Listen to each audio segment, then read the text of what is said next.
get started. Let's start by shutting off the headlights, grabbing some towels, changing out the water, taping the seals. You know, just a couple things. Oh, that's not where the lights are. Shit. They moved them. All right. All right, it's 2025. We got a vehicle here. Lighting. Hey, I figured it out.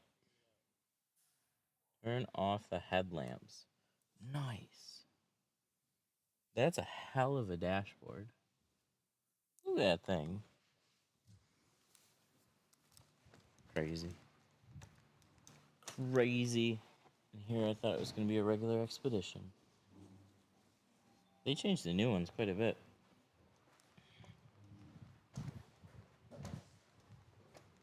So, we are going to figure it out. No new streams. Alright, let's see why. Nope, there definitely should be. Come on, app, do your thing. Yep, there it is. Screen's black, can't see anything. Of course not. Because why would it work? Hang on, guys. 1, 2, 3, go.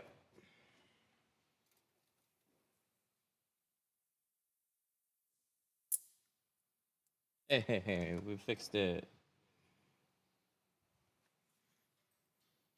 Neat. That's always fun. Everybody join. It's a black screen. Are we going to have to restart the stream? Probably.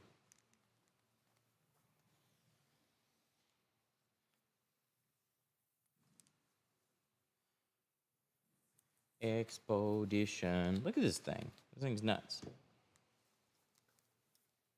Do this dash. Look at just... What is this? It's cool. It's very cool. But... Holy shelf.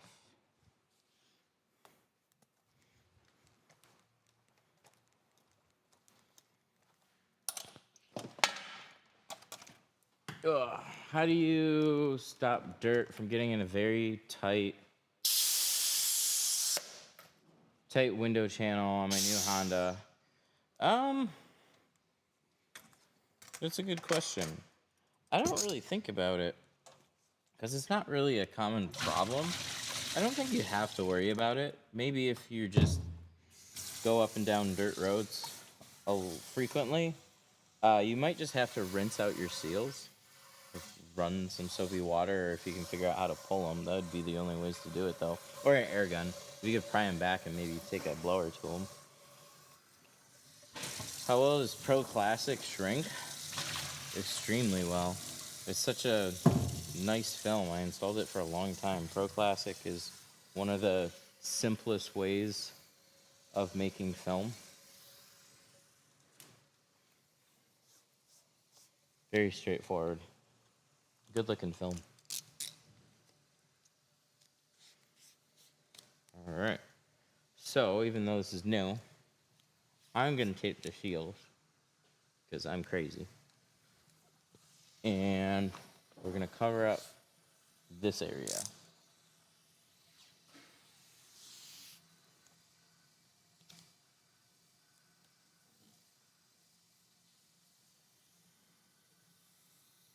Namely, so water doesn't run down this and do something I don't want it to do. How much are you charging for that? He is going for Apex on the front two and the full windshield, and we're charging $450.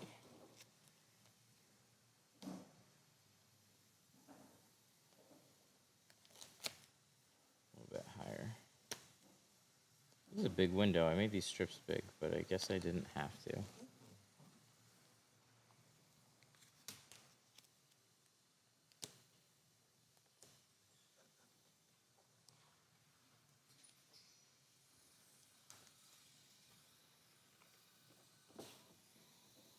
Yeah, it is nice. It wasn't even on the schedule. I was at home. And then I got a phone call. And I was like, okay. I guess so. That one's good. Let's go do the other side.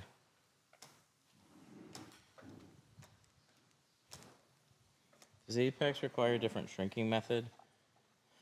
Not really, no. I would just go a little bit slower with it. Not because it's bad with heat, but it's got 2 layers of ceramic in it.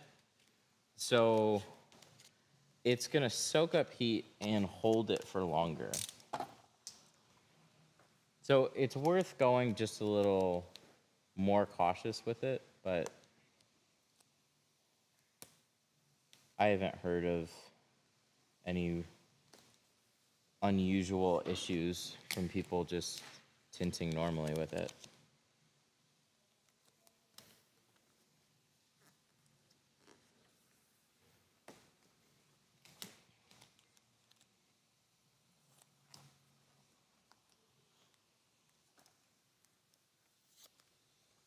Well, my tank's full, so that's good.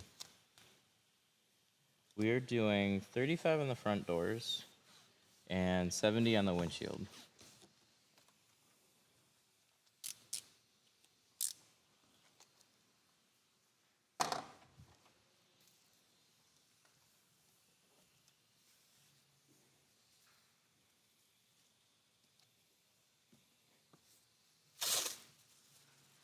Took me 8 hours. 8 hours to tint a 2006 Civic. That's not fun, is it?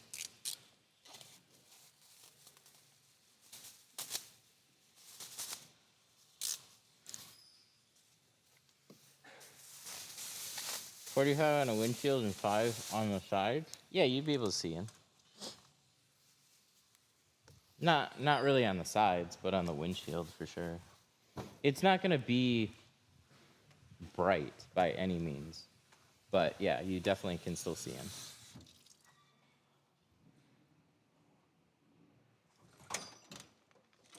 There it is.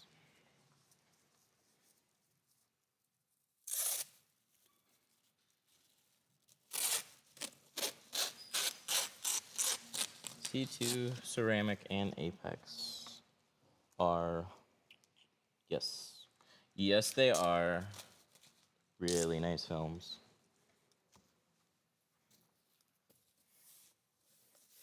We just got asked, so our bot was quoting a job, and the guy asked, like, why that over Expel, and he just said some nice stuff about it, and then the guy booked with us anyways.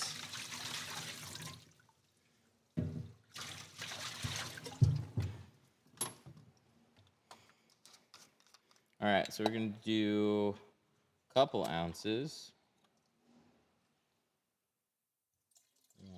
One, two, and then 3. It's a little light on the water, so I'm expecting it to probably slide a little bit more at that. 3 ounces with like 2.5 gallons of water. Almost forgot.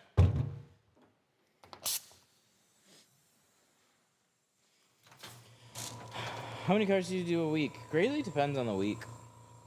It's generally like been 2 to 3 a day. This past week,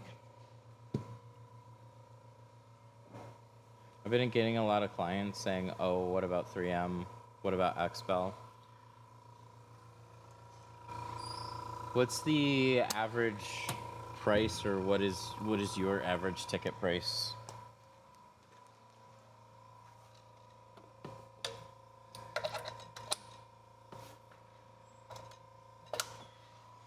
Because the thing is, it's like, if people are asking about it, that's when it makes it worth it.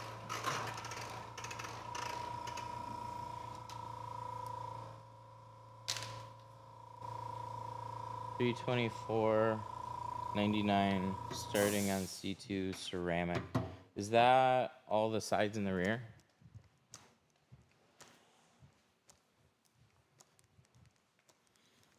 And then our other competitors.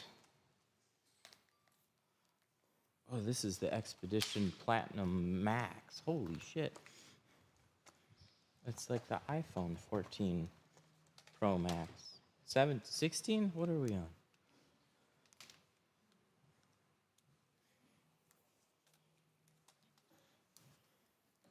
Okay, I have a heat gun. Let's cut this out once we find our roll of film.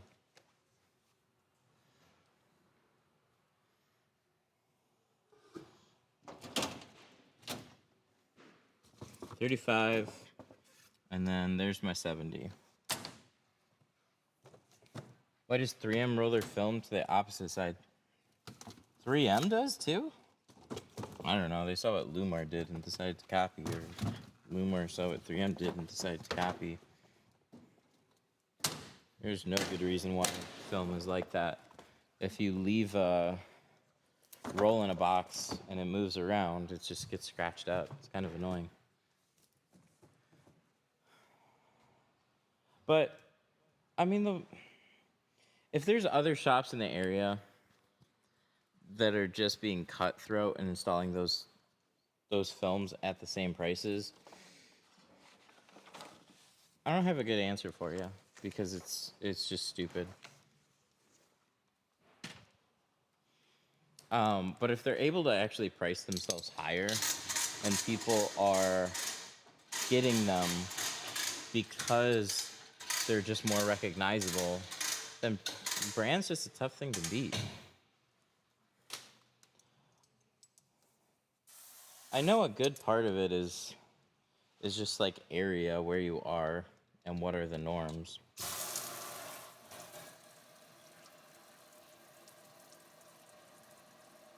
But like $325 for C2, and if everybody else is kind of priced the same thing for like Lumar and Expel, it's like they're just shooting themselves in the foot a little bit because that pricing doesn't really make sense.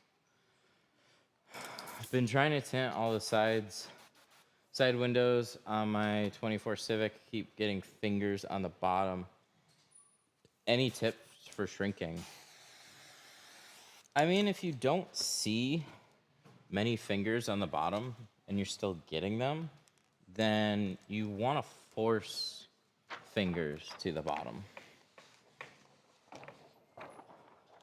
And I guess this is as good of a car as any to do that on.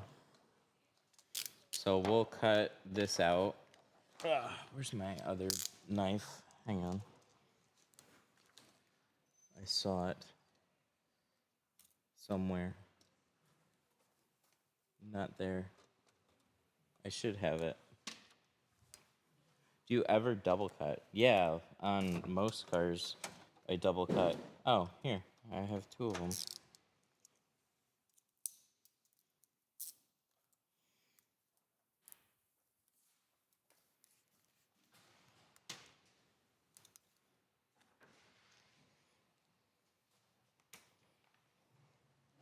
So let's line this up here.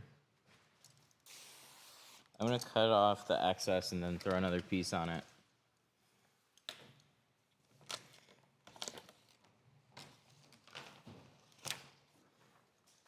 Does it matter what brand of blades you use? Yeah, NT or Alpha.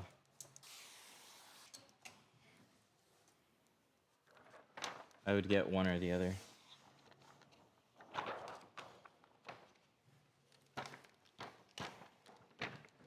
All right, got it. Heavy. Oh God, I'm losing it. Slippery fucking roll. Cut, please. There we go.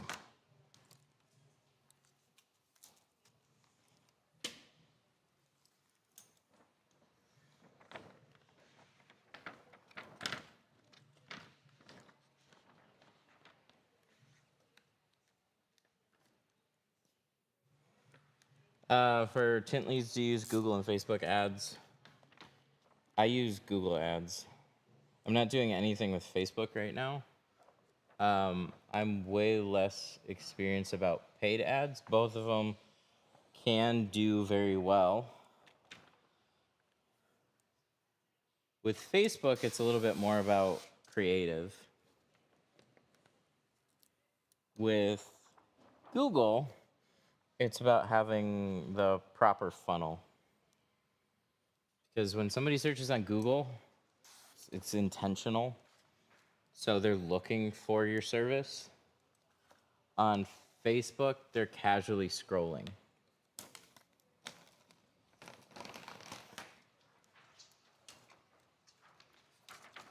So you get less interested leads on Facebook than Google, but you can still have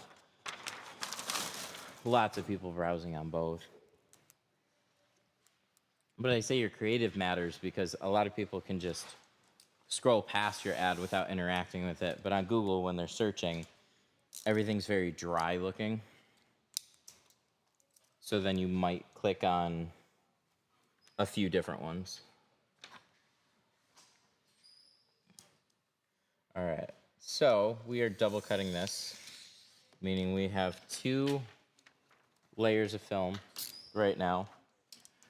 One of them is mirrored, so with the top layer, the film is facing me.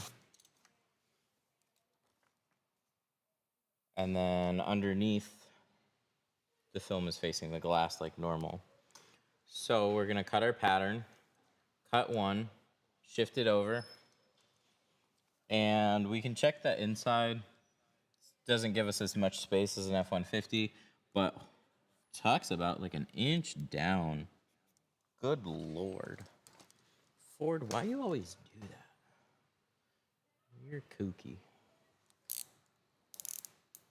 And then we're gonna trim this side.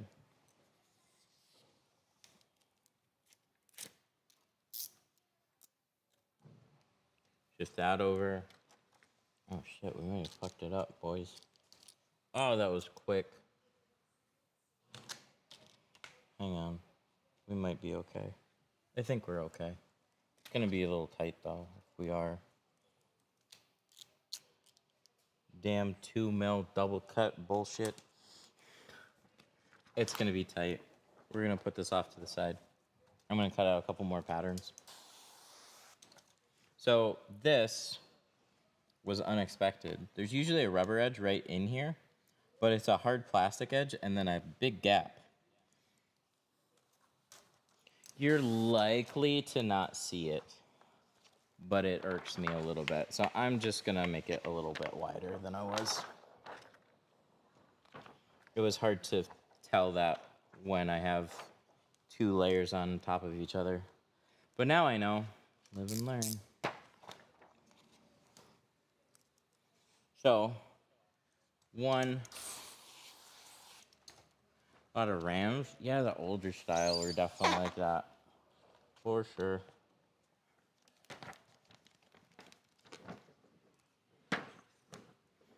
You're supposed to tint it from the inside. Ah, that's right.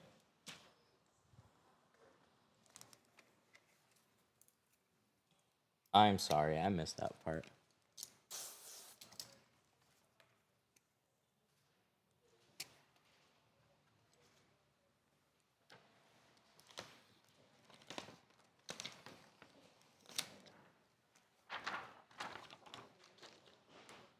Okay. So, since we got a lot of film here, let's start with cutting this side. See, that's cut directly against the plastic. And look at that type of gap that it leaves me with.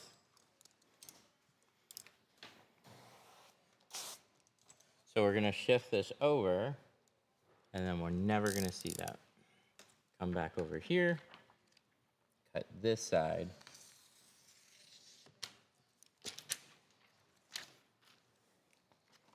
Shift it back, and now I would say I have a good overlap on both sides. I'm not trying to cut it wide, but it's funny how they do that. Then we can go reasonably far down on this.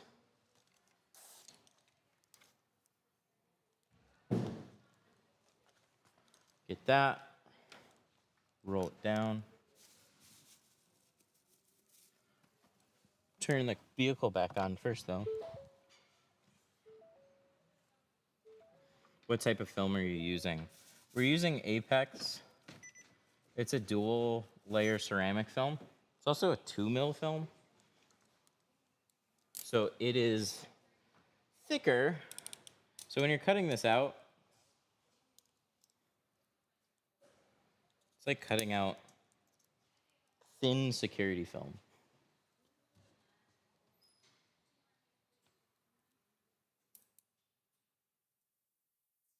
Make sure you spray enough glue so it'll stick better. Shit. I forgot to add the glue. Wouldn't that be something? Glue in my spray bottle getting all over the panels. That's why we cover up the panels. Oh, that's what I'm going to tell people. It's so the glue doesn't get all over the panels. How do you prevent cars from dying while you're tinting them? Put a battery charger on them. But if it's any type of newer car, you just don't have to worry about it. If it's going to take you a couple hours just to do the doors, then yeah. But shut off the lights, shut off the accessories, don't leave the air running, and you'll be fine. Not just any glue, Elmer's glue. I hope I got enough school craft glue. Is your mic down a little bit? Now it's up a little higher. Check. I didn't do anything to it. But maybe your volume's low.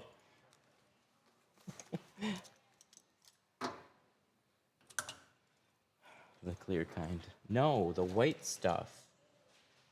The white craft glue.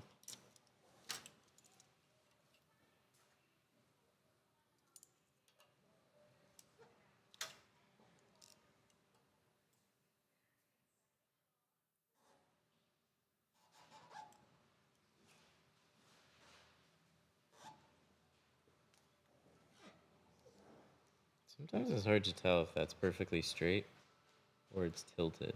I think we're good. Or if I'm tilted.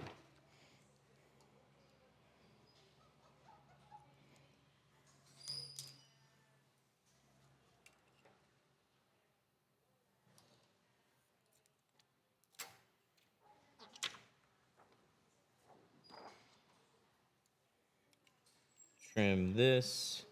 So just keep this line going. What do you think about GeoShield Pro Classic 50 on a windshield? Yeah, it'll actually look great. 50 has really become a very popular choice for us. It adds, like, for our customers, we're doing 35 and 70 on this. So we still do dark jobs, but quite a few people that I tint for, we're just doing lighter shades overall, especially when it comes to the windshield. 50 is really nice. Adds a little bit of color to the windshield. And then when you have like clouds in the sky, they make the windshield look even darker. Really darker than what it is. But if there's no clouds in the sky and the sun is just blaring through the windshield, it's not going to look very tinted.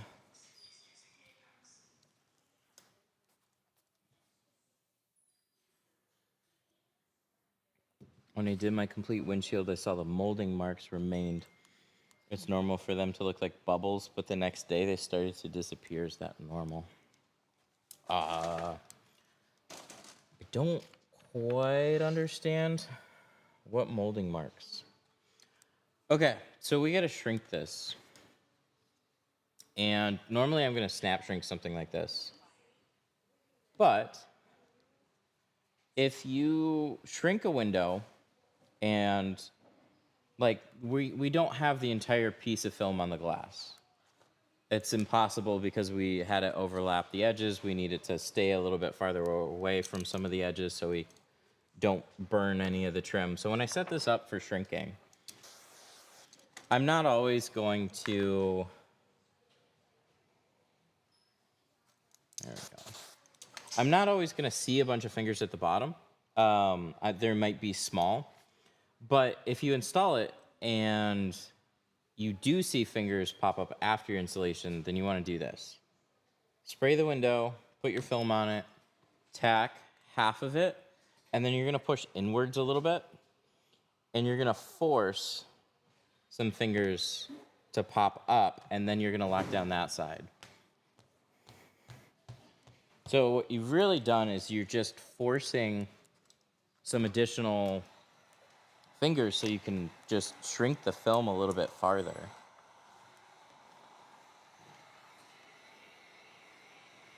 And then you go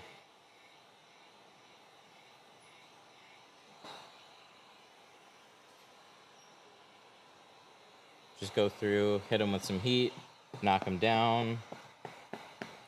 But sometimes, especially newer people, I don't know. It's some of these little motions and actions are kind of subtle. So we pay attention and can do a lot of little things like just pop up some fingers or get the film to shrink how we need to. But then I'll see somebody else put film on the window and then there's just no fingers there. And I'm like, I don't know. But anyway, so we shrunk it. And then after I shrink it, I'm going to pick it back up, let some air under it, and then you see all these little wobbles? That's where we shrink the film. I'm going to let it go, card the sides, and then those ripples help keep the film propped up off the glass, and I can just take a heat gun and shrink it a little bit farther. And what I'm doing is I'm getting the same type of snap, or very similar, that I would if I just snapped the window. But it's with a few more steps. So that helps shrink the film even farther. So now we definitely shouldn't have any fingers that pop up.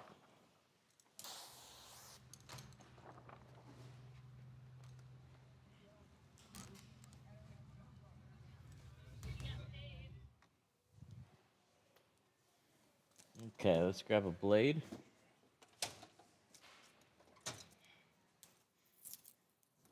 What if the fingers are horizontal on the sides?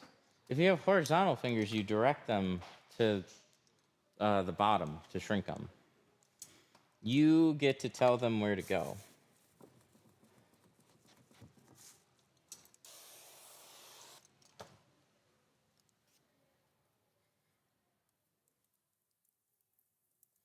So you're always having to organize the film. So you'll see when I squeegeed everything around, when I did my little swipe, I like pushed everything towards the bottom. So if there was something that popped up on the side, I'm just going to direct it to the bottom.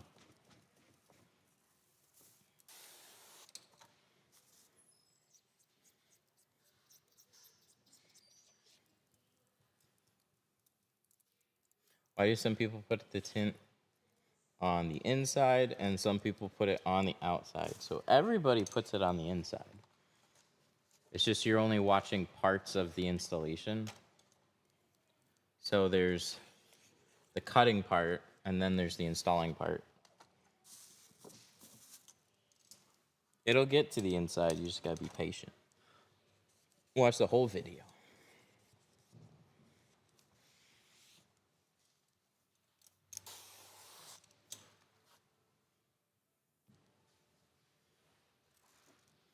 going to take a pink clean, squeegee off the window.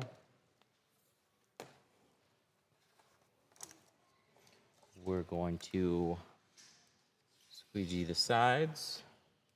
And we're going to flush a little bit of water behind them. So when we tuck the film into the sides, it's hopefully not going to just get stuck. Then we're going to grab our pattern.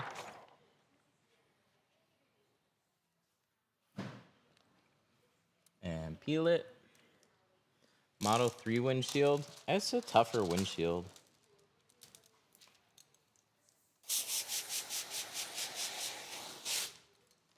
It's easier to give advice if I can see it, because I just say watch a bunch of videos and practice, because that's really what it is.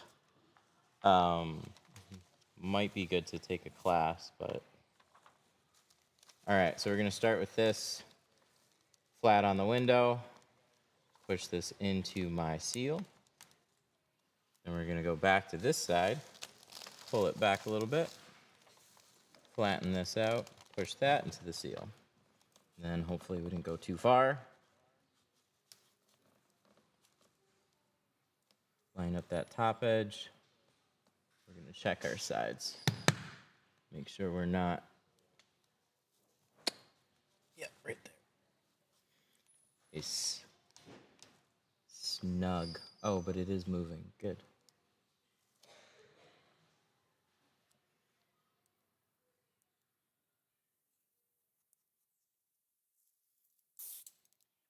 Let's check it. Nice. See, I don't see the tape line here. Got that tucked in farther.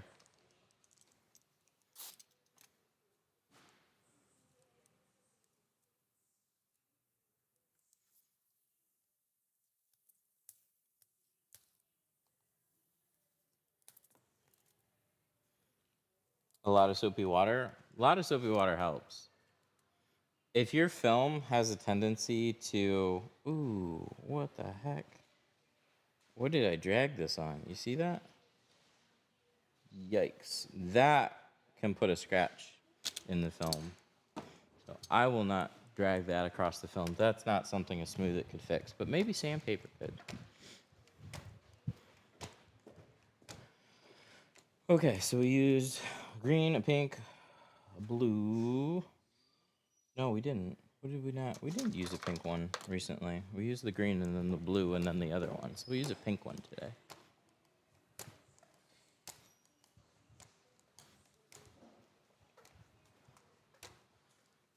Slide that in here. Squeegee.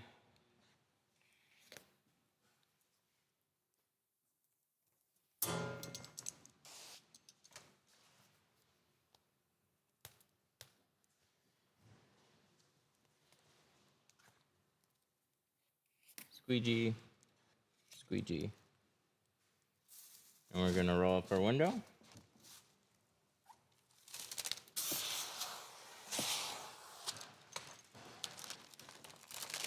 And we're going to roll it up. Peel out our liner.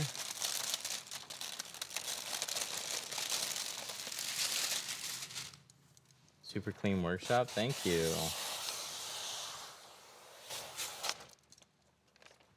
We're going to start with one corner. Tuck that down. Slide that over.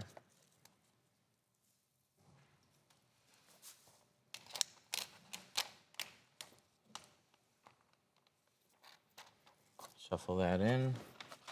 Go to this side. Shuffle that in.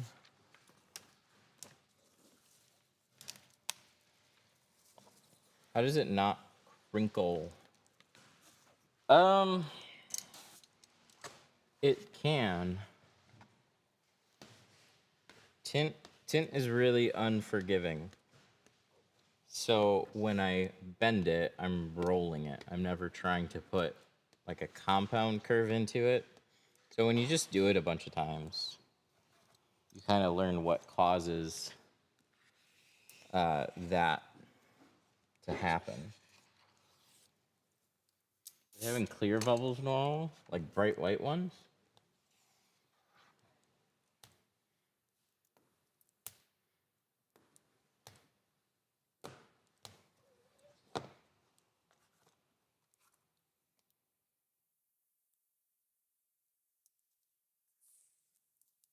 Yeah, the bright white ones, that's air. That doesn't go away. Unfortunately, you have to start over.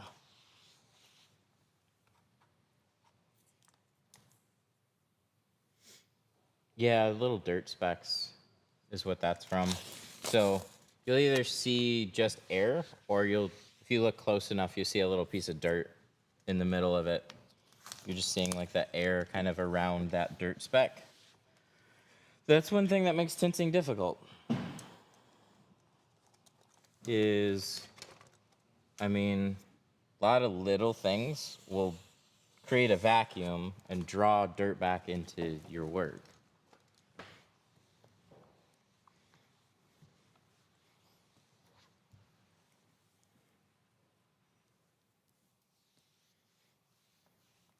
What do you do from preventing water from entering the door? You have white spots. With soap, I'm still wiping it off.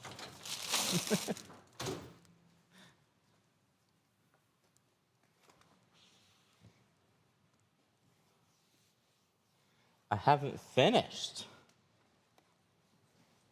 There, now it's done. Does that look better? Yeah, that's always one of the best. Is like you're not done yet, and somebody goes like, "I see a bubble," and you're like, "Bitch, does it look like I'm done?"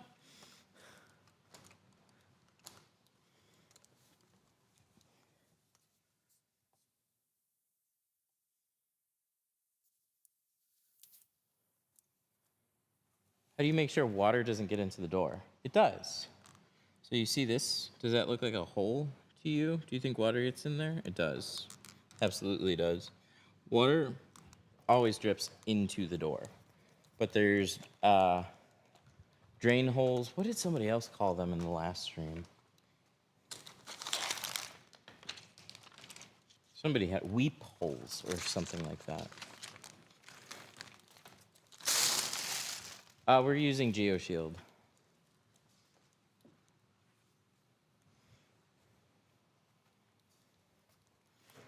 The weep holes.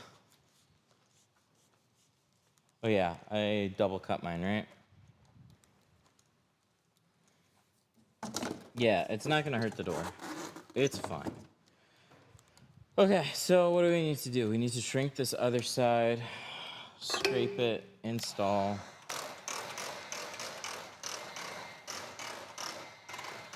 What percentage should I stock up on starting off? 20, 35, and 5 in most cases.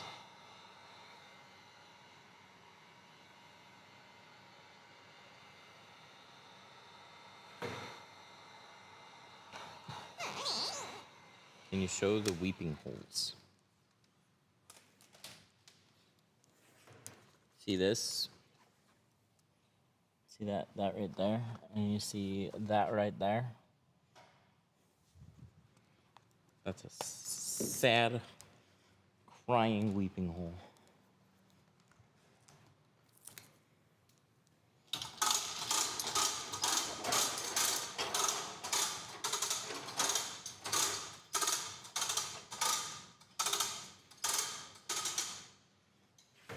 How did you set up your TV for... Thank you for the rose. I appreciate that.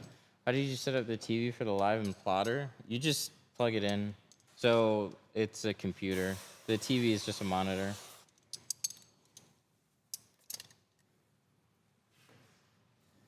How can tint look ghetto? Some of it has to do with the vehicle, and if you go super dark with a little sprinkle of dirt thrown in, and maybe a hole or two, and a corner peeling, and then a light purple tinge to it, and some extra bubbles.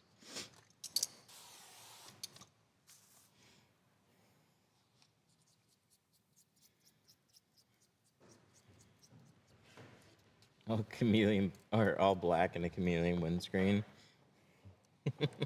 That works too.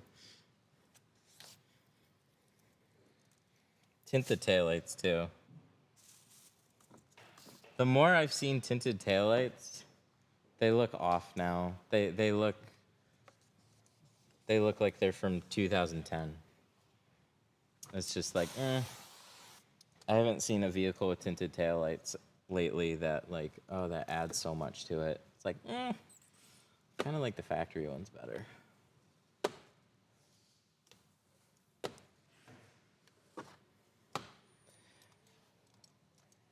Definitely the headlights. If you do the headlights, 100%. There's probably a few that would still look okay, but a lot of them, it's too much. It doesn't work.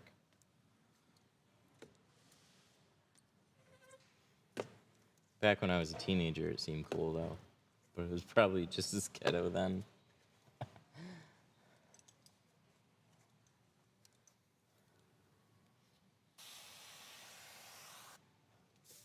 An enclosed tint. What do you mean? All right. So we're gonna peel our pattern. Stuff it in here.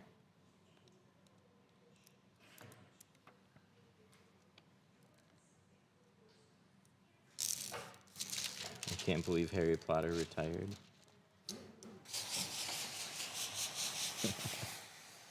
We need a good pun for a graph tech.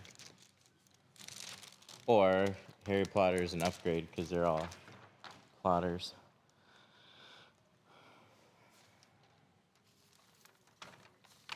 Like if you don't have a shop like that. Yeah, you want to be out of,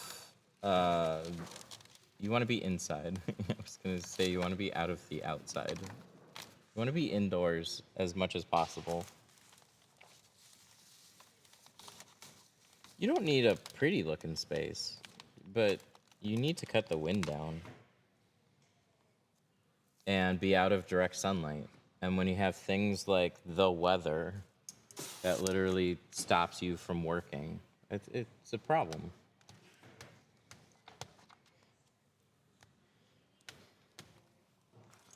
It's like trying to paint a car, but there's some workarounds, but they're all kind of difficult, especially when you're running around from house to house.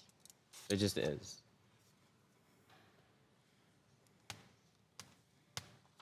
People have too much crap in their garages. A lot of people don't have a garage. So when you're just trying to run a business, it's like you drive out to somebody's house, you tint one car, and then you gotta drive somewhere else and you gotta do it all over again.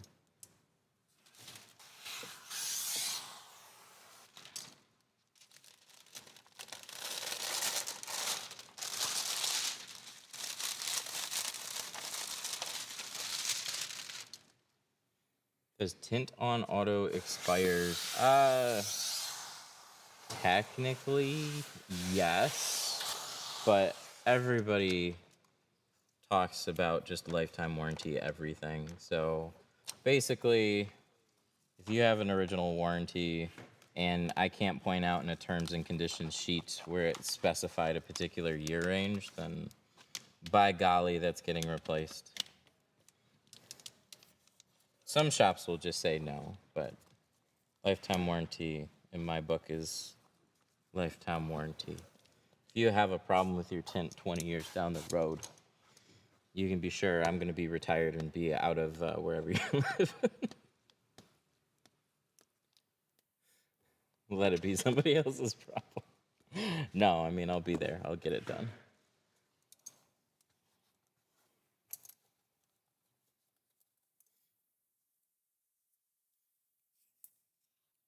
Would learning with cheap tint on Amazon be a bad idea? No, not at all. There's one I recommend regularly called T-View. You can find it on Amazon.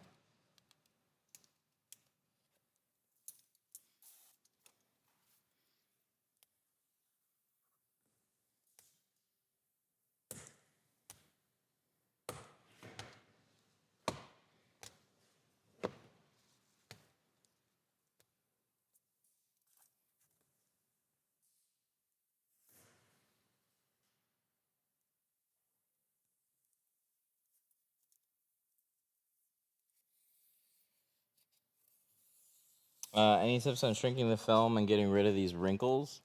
Start over.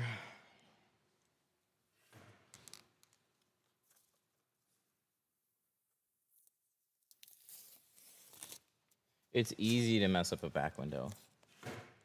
Very easy. We go through a lot of pieces of film just learning how to shrink.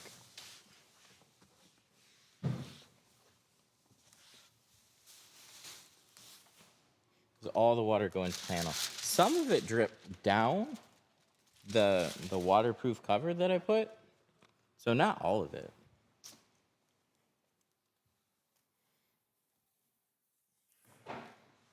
But yeah, some of it definitely went down there. It's probably going right for the speaker.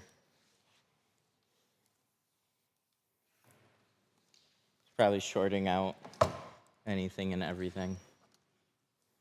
It's gonna light it on fire.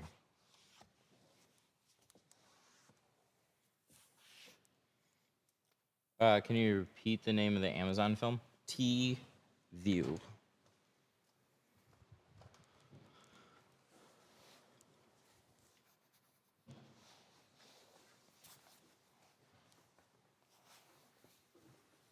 Would you believe I need most of these? It's a new Expedition.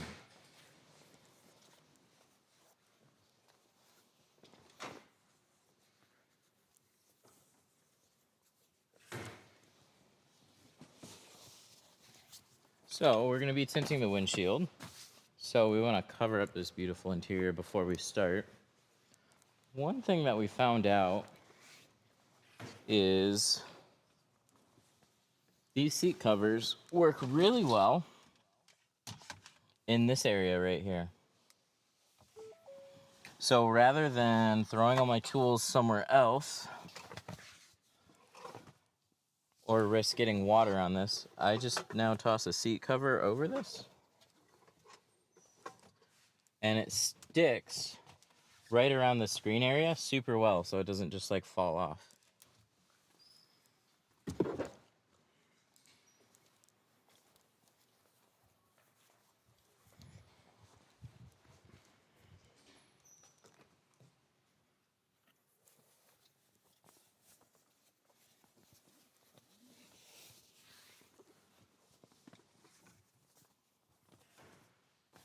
Look at that. These are so nice. I just hop in here and they just don't move. Okay, we need one more towel. This is going to be a bit of a tricky windshield.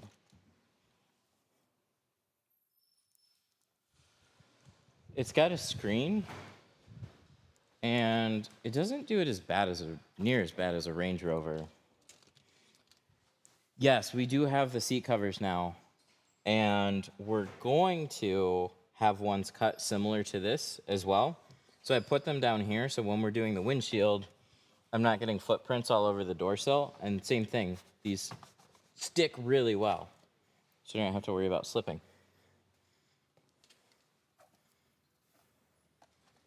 Where'd you get them made? Oh, that was a China one for sure.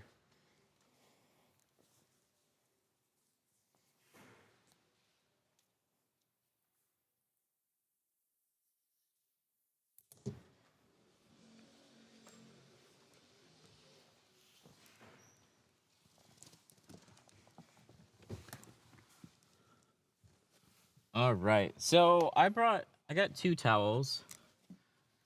I usually look at that. Isn't that crazy? Look at how much of a shelf this is. Look, it's so nice. Look at this. Fucking just toss that there. Like, I've got the mirror under here, so I should move this out of the way. And then this sits a little bit flatter. But what's crazy is this actually just kind of holds extra tools and stuff, and I don't have to worry about missing something down between the seats. Makes working on this way easier. And it's simple to put in. That was a big thing. I didn't want it to take 5 minutes to install. You throw them over like a hoodie, and then they just stick. Most seat covers, they shift around. They're a pain in the butt. Like the plastic ones, they tear, they shift, they don't soak up any water.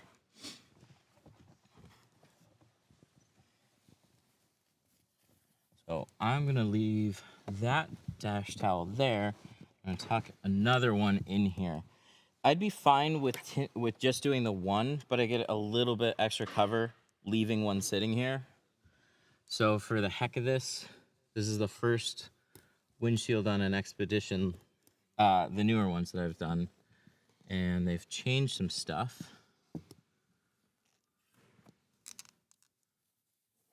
So we're just gonna see how this goes.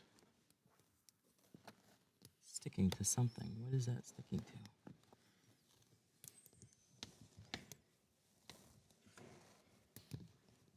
Oh, it's like on this material. My towel is like gripping that. It's usually not there.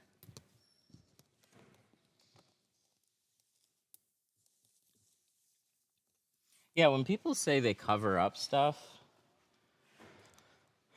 I'm not saying you gotta go this overboard with covering absolutely everything, but the most important thing is tucking a towel into the dash, because the towel is going to soak up water, but the water streams down the windshield.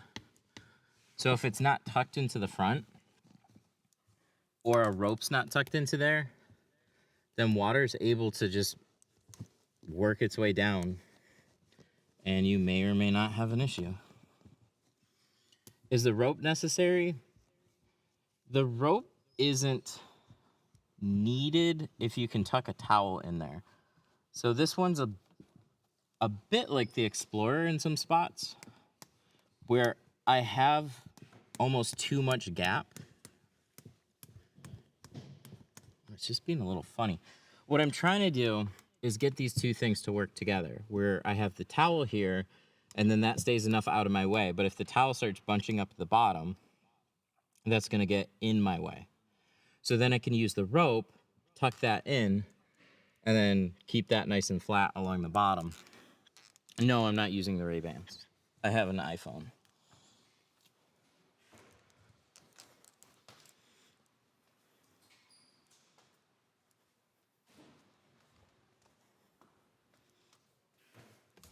It'd be pretty sick if they could stream to Twitch, though, or TikTok, or YouTube.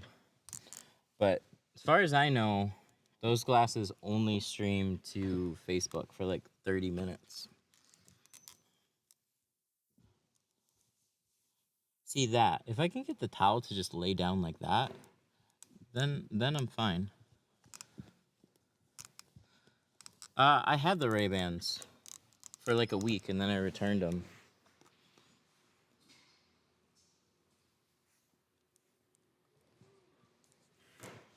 They're cool. They have a longer record time now. At the time when I got them, mind you, I have prescription glasses, so I was trying to use them.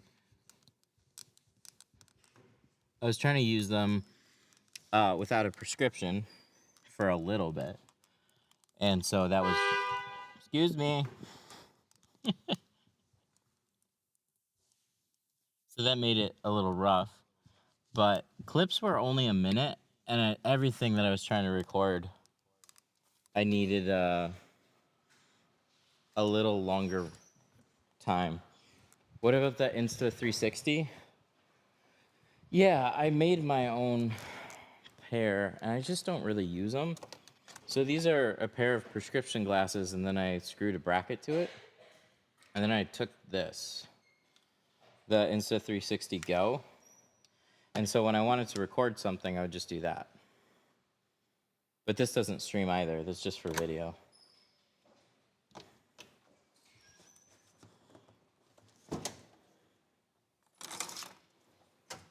We're going to use this and try and tuck the rest of it down. That screen is going to get in the way. We might end up pulling the towel out right before we go to install it. I like this kind of stuff, but as soon as it really gets in the way, then it's not really helping out my install anymore. So if I can get this to push flat enough and stay out of my way, then I will 100% use it. But see this corner? It's like, right now the towel is like flat against it. Same thing for the rope. So if I can't smush it somewhere,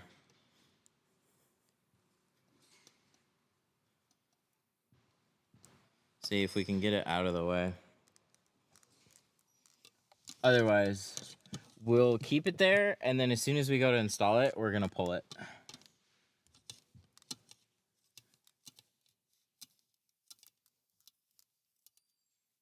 It's less scary the more times you do it, though.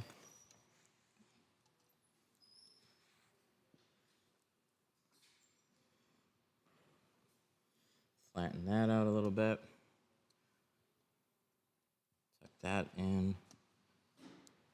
We're getting some on the side, that's good. But just how much towel has been able to like bunch up here, I don't like that. Makes it a little difficult with this camera in the way too. Do you reverse roll? Yes. I reverse roll basically every windshield.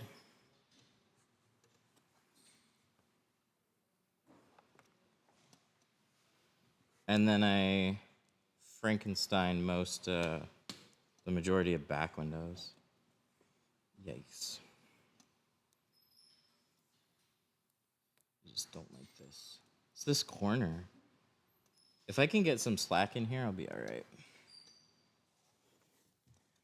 I might be able to make this work. That corner is going to be kind of a pain in the butt. Everything else seems like it's lining up okay.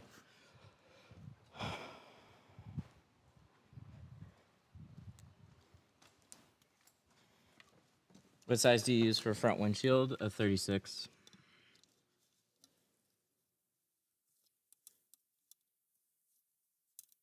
Yeah.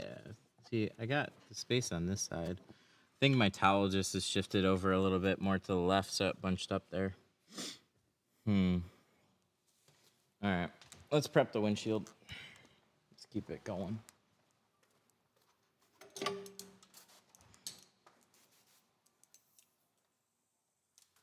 What are we using for the windshield? We're going to do 70%. And we have a 36-inch roll for that. Actually, maybe a 40. It's Apex, so it might be a 40-inch roll.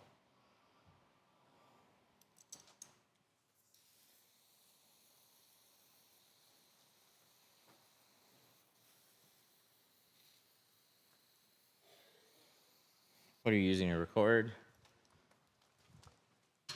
An iPhone. Wow, I got 3 Libman squeegees in there? That's rare.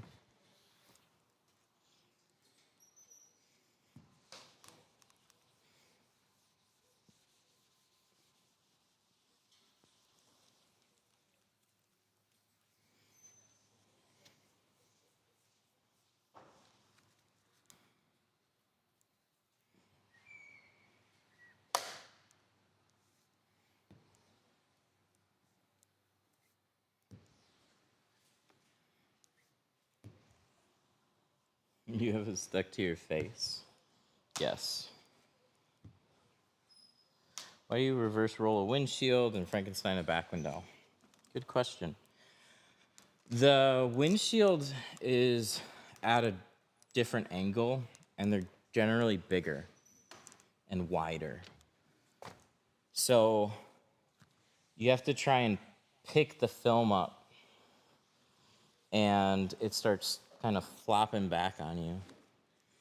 So I can still Frankenstein it, but there's generally some small creases in it. And then on a back window, they're usually a little bit more sloped. And because your knees are on the back seat, you're in a better position to hold the film. It's not quite as wide, and it's ideal for getting behind third brake lights.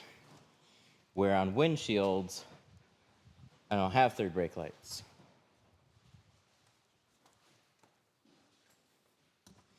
I thought you were wearing Google glasses or something. No, I got a phone on a neck mount.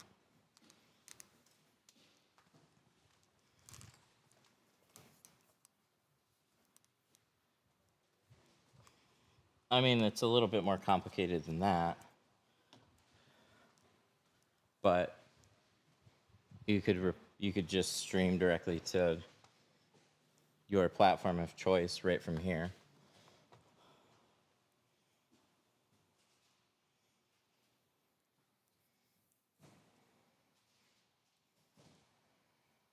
Do you get many customers that expect to have their old tint removed free in the price? No, I hardly get any customers that need tint removed.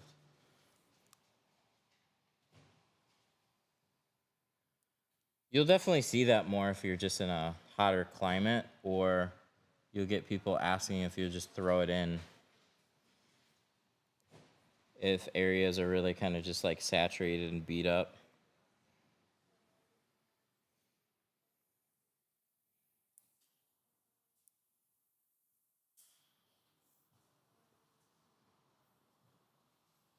But this isn't always the case, but this is nice. This morning, this wasn't on the book, and then I get a message saying we got somebody with a 25 Expedition that just came in and wants to get the fronts and the windshield done in our best stuff.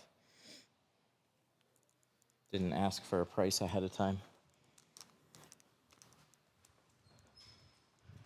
You ever double layer 5? No, we have 2% now, so we don't need to double layer anything.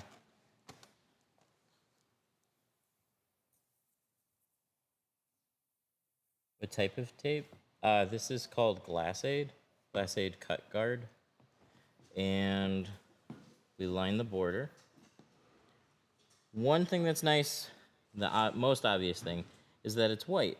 So you can see that border much easier when you're making your cut. So one thing I'll point out is right here. See that dot line is kind of blurred because the panel sticks into the dotted area a little bit.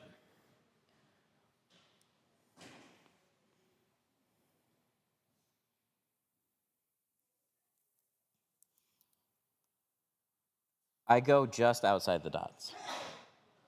Reason being is when I cut on the tape, which is what keeps the glass safe when I'm trimming, I can cut anywhere on the tape, and I'm not creating a gap. That would be the most concerning. So my hand will, like, if I'm just moving fast, my cut will sometimes like weave in and out a little bit as I'm going. So I just like putting in a spot where as long as I'm on that line, I have a good sized pattern.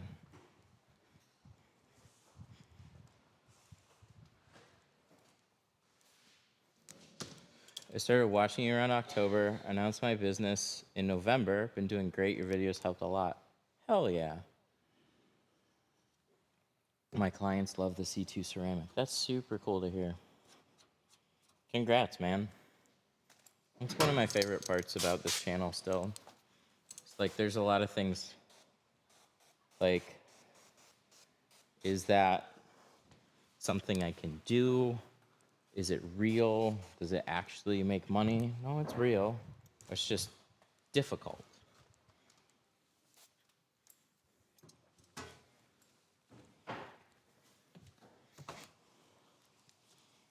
Difference between tint slip and baby soap.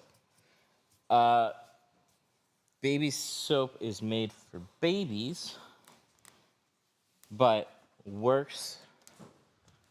It's a mild soap, so it's still okay for window film. Tint slip is made for window film. So that is the main baseline difference, but the most practical difference for me is Geo's films are very tacky. They did a deep dive a handful of years ago on what people were using, and they found a lot of people were using like Dawn dish soap and stuff with degreasers in it. And I was using baby shampoo, but with GeoShield's films and quite a few others, they have really aggressive adhesives. You know what? Since that's drying, I'm going to try and readjust this towel, which is something I really didn't want to do, but I guess better safe than sorry on this one. I'm going to shift it over, see if I can clear some space more from that edge.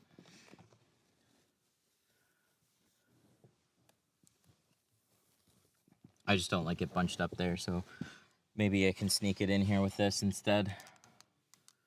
But windshield's got to totally dry, so it's going to be like that for a little bit. But see this towel is grabbing right here. It's like microfiber on the speaker fabric. It's like Velcro. It's really annoying. So maybe if I do the other side first and come back and do that side, it'll lay a little bit cleaner, because this side doesn't have it.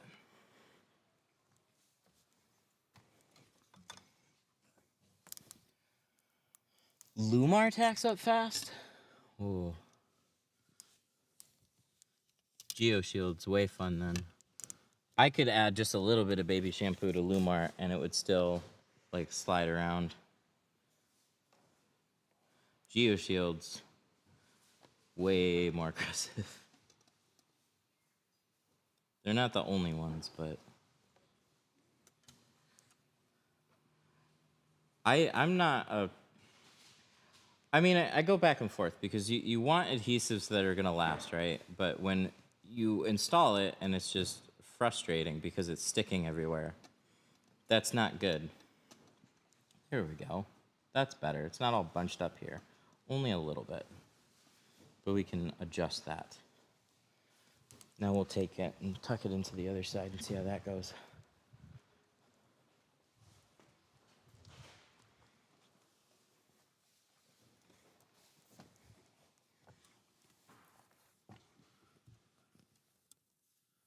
But, so some people will just put a towel on the dash. It's really important if you want a towel to actually catch a lot of water. It's not just about what you see at the surface.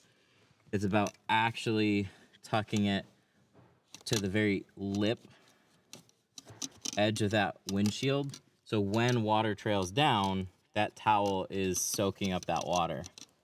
That worked out better. I don't even need the rope on this anymore. I'll remember that. Start on the other side. Because this fabric is like grabbing this like a microfiber. So as I'm trying to place it, it just keeps catching. So it's better now. That went quicker too. Sweet.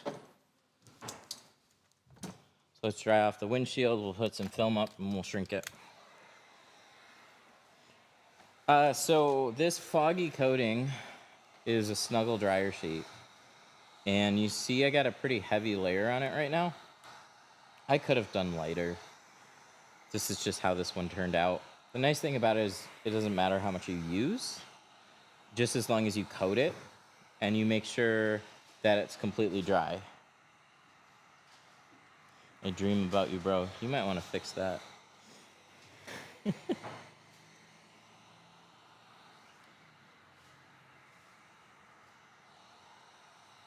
But it's very important to have the entire thing dry. You notice the rain still on top of it. It is very humid right now. So this just takes a lot longer than to dry out, especially when you accidentally spray more water on it.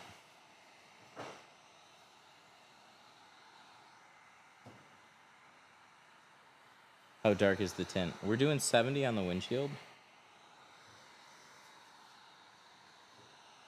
We have AC up front, but we need to spend some more money to redo our whole HVAC system.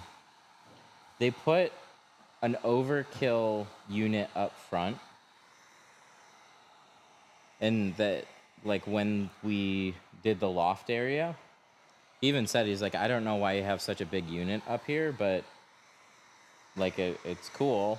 The only problem is it's gonna heat and cool that front area much faster. And since we basically sealed off the entire showroom area with a loft, we don't have any AC back here. So if we open that door, that helps. And just like cycle some air back here. But it's not the same as running some ducts and doing like a split.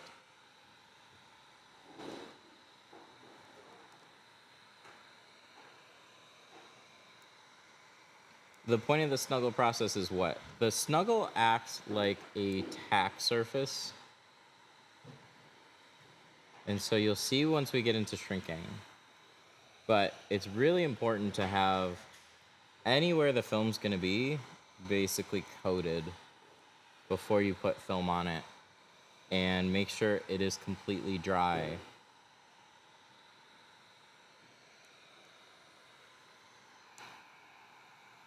So it's smarter to do this first and then tint the doors, right? Rather than sit here and watch dryer sheet dry. Something that I'm sure you didn't think you've been doing with your morning.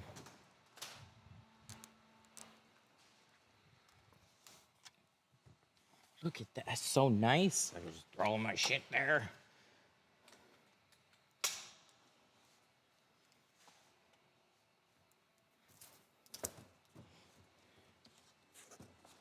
Okay, so we're gonna grab this 70. Let's run to the other side. If you have a full card, you start with the windshield first. Out of habit, I start with the doors. There isn't a great reason for that. Just, there is a little bit of prep time in setting up your windshield. So you can, the idea there is you can actually set that up first.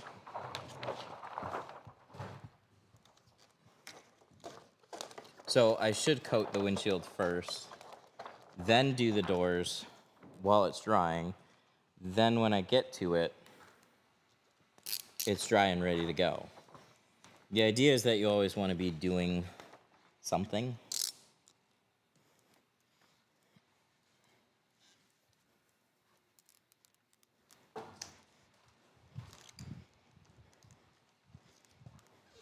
So, heat guarding the windshield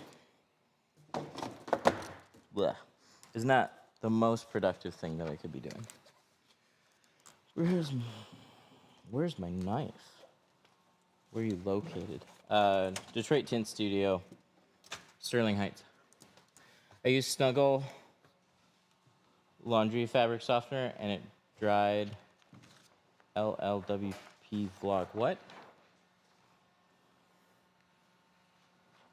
What did you say? It's good? Snuggle laundry fabric softener. Oh, the dryer sheets, that's what we use. Or are you talking about a different product? Okay, so we need to rough trim this. Trim it shy of the molding. I say don't leave it any wider than like an inch on the sides, and it can be slimmer than that. Trim that. Trim this shy of the cowling. Tack the sides down. I had some trouble doing the rear of a Honda Civic. I thought I could do it without removing the rear wing. It's very difficult. It's possible. It's very difficult. I have only done a few, and I bought a back window to do that car. And if I get another one on my schedule, I'll buy it again.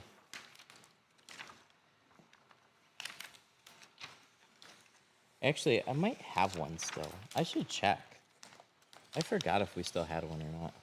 Yeah, the Type R one, the one with the wing that covers the back window.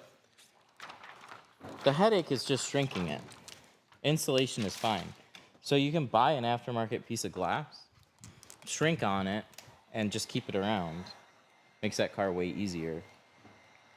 I was able to get a back window for like $150 at the time. So if you are gonna get more, then it's well worth doing that versus trying to take it apart in the back.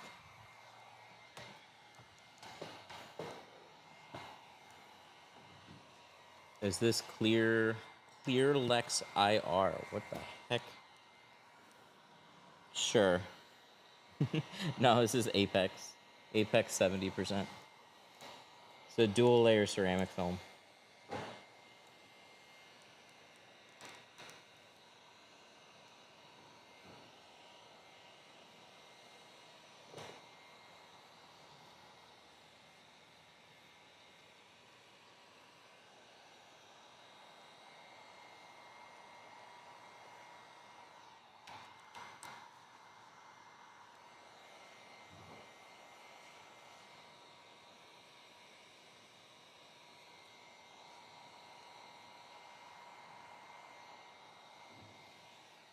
Midday.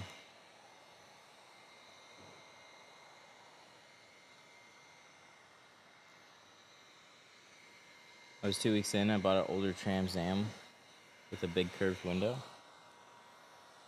That's a fun one.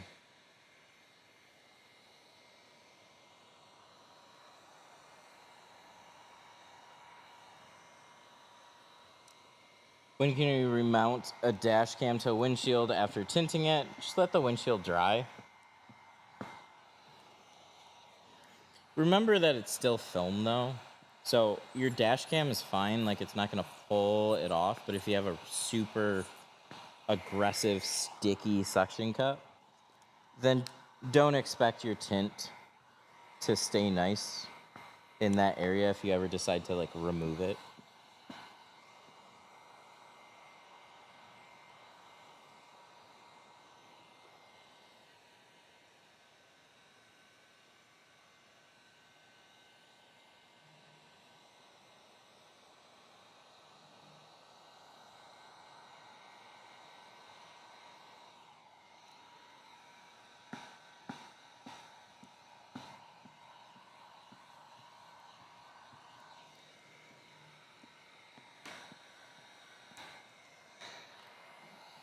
Hi, hey mate, how are you from Australia? Or love from Australia. Mo Heat with the 3, thank you. I really appreciate that. Doing good. I am now being reminded of summer. It is very humid right now. It's not sunny or super hot outside, but oh boy, that swamp feeling.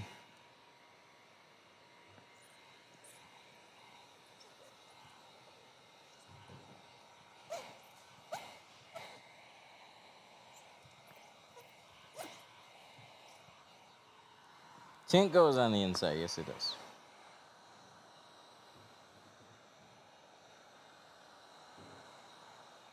The swamp is forming. What's the fastest you've tinted a car?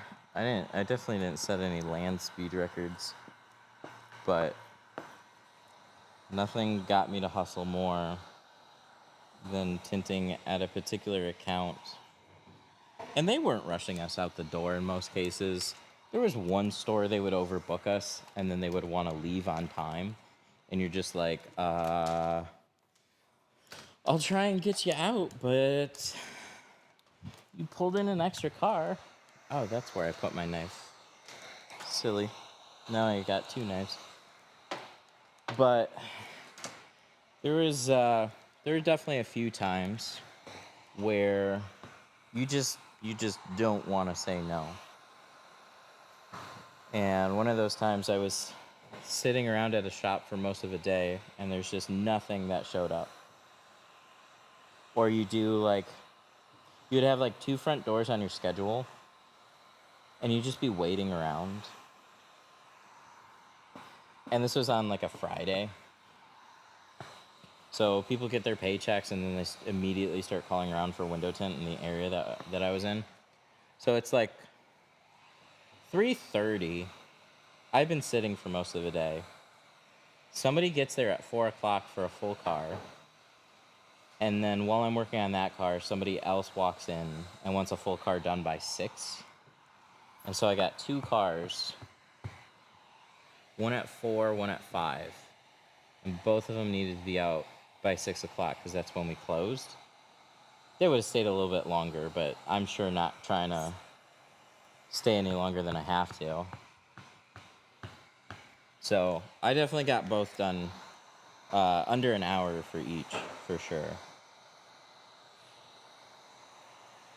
Just get it in, start double cutting patterns, throwing dryer sheet on it. You're just moving fast. We didn't really cover door panels then. We're in the back of a dingy shop, so people just want tint. Damn it. How fast can I get it done?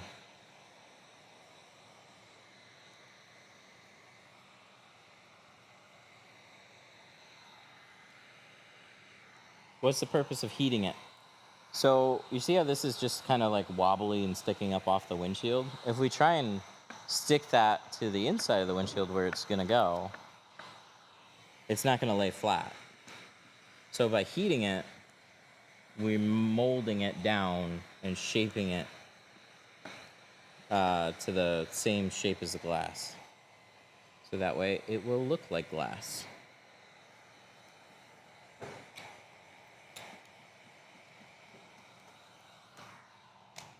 Okay, now we can trim.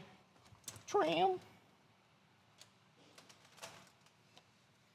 New question, I know. That's all right.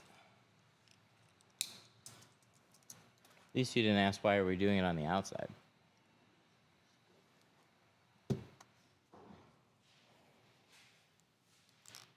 Long time sub. Love watching your lives. Thank you, Mohi. I really appreciate that. Another 3. That's super nice. What's the darkest you've ever put on a car? So I've never done 5 on a windshield. The darkest that we've ever done has actually been fairly recent. We did 2% on all the sides of the rear on a few like SUVs. And then we may or may not have done a darker shade on the windshield, but it wasn't 5%.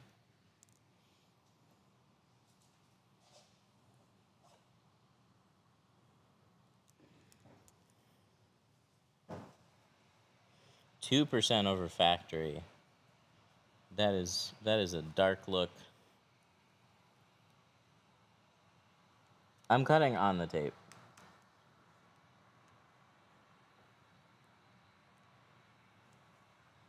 So some people are referring to this just as guide tape. It's nice for that, but it's thicker and keeps the blade from touching the window, so I don't risk scratching the glass when I'm trimming this out. Because I don't want to guess how expensive this would be to replace.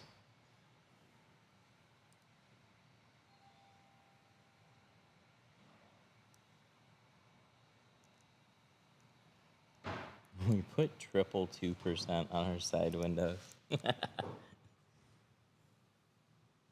I had a video where I did layers of really dark film on my windshield just to see, like, can you still see through it?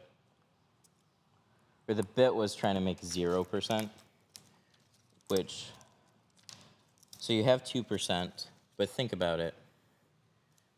0% isn't necessarily absolute 0. It could just be like 0.005%, right? Because people just abbreviate. So if you only go so many decimals down, you could effectively say it's 0%. So we took 2.5 and did 3 layers of that. You could still see through it. It wasn't easy, but you could still see through it.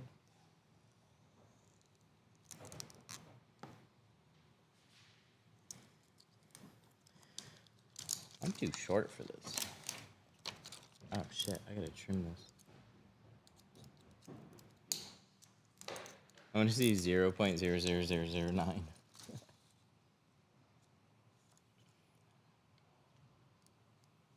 Well, if you're always... Make sure we got this. If you're always taking a percentage of another percentage, you're never going to hit 0. It's just going to keep getting darker and darker and darker and darker.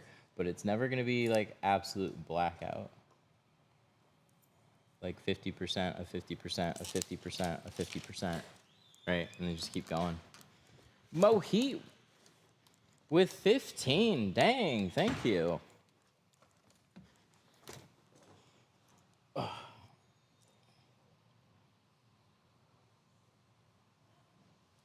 Thank you so much. Okay, there we go. I just wasn't quite getting through that little piece. I had a 92, no, or 97 MR2 with 35 all around, and I couldn't see. Dang, that's not especially dark either. But everybody's different. You missed my last message. Oh, I'm sorry. Can you repeat it? Once they scroll off the screen, I don't always catch everything.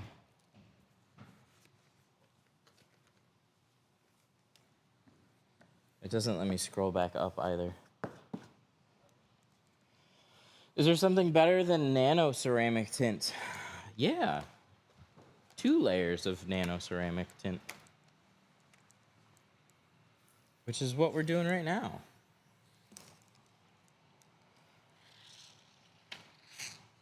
See, everybody talks about ceramic tint. But what about 2 layers of ceramic tint?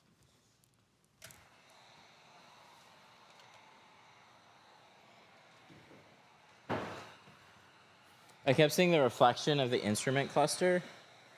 If your instrument cluster is brighter, yes. Some of that could be just the quality of film that you have, but if you got a good one, like, yes, you at night, if you have a bright interior, you're gonna see a lot more reflections off of the side windows. So you either dim it or you change your tint, I guess. Learned watching you. I started live too. Would love if you joined someday. You're a master. Thank you. I appreciate that. Oh, that's super cool.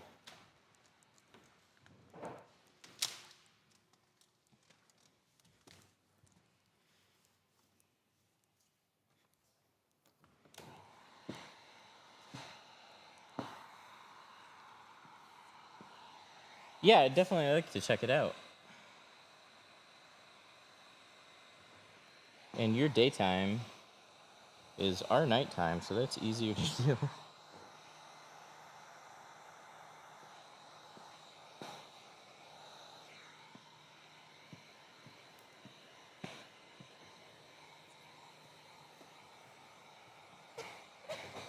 What's the name of the tape you're using? So that white tape that we had around the border is called Glass Aid Cut Guard.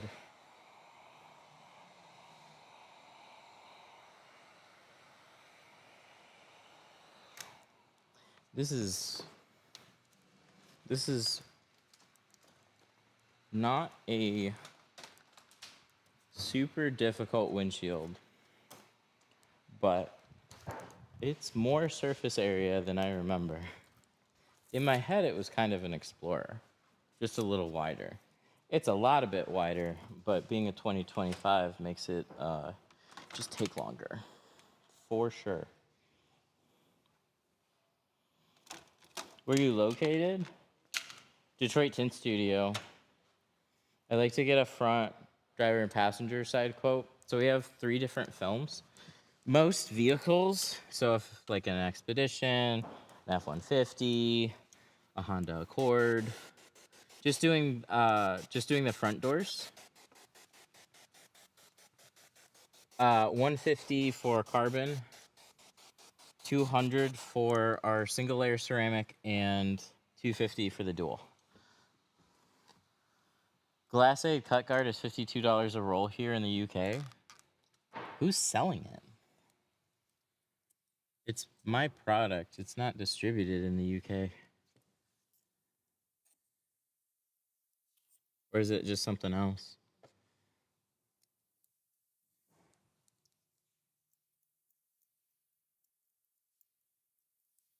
I'd love to come and work for you. I appreciate that.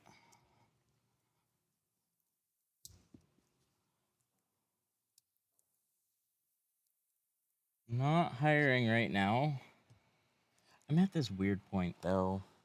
It's like there's too many things to do, but I know it's gonna get slower in the wintertime. So like when there's more things to do, it's like we all stay busy and then it gets slower and then I just have some time off.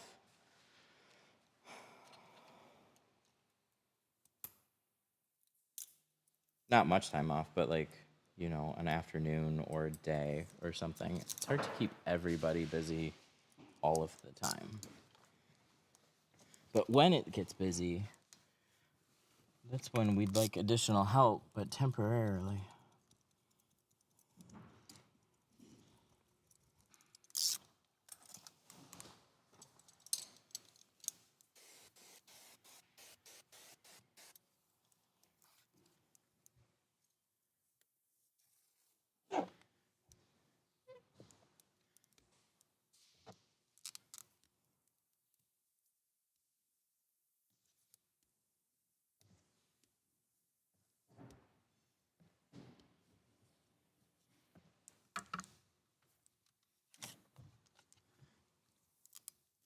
Do you use your plotter? Yes.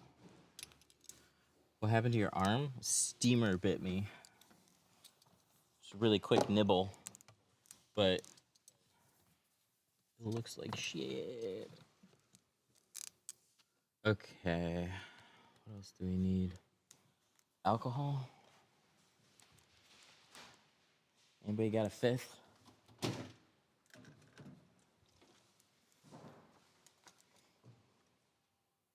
And let's do a puzzle. Oh. I somehow messed it up. Oh, I messed it up again. I'm a robot for sure. Oh, there we go. I'm not a robot. Let's clean the other side. Hose it down. We're doing 70. So 35 is on the front doors and 70 is going on the windshield. How many cars do you do a day? It's not an exciting answer.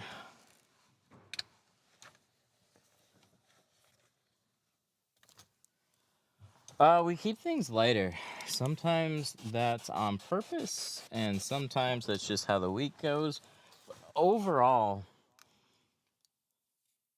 I try and space out some of the vehicles that we get, because otherwise I am just tinting. And I did not open this place just to tint. Or else I would delete the channel and focus on being a better tint shop.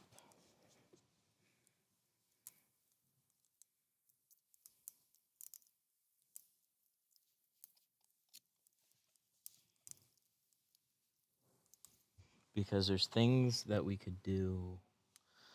We might do a local advertising campaign though. So we're running Google Ads now, but for about a good year, I've had this idea for really good local advertising.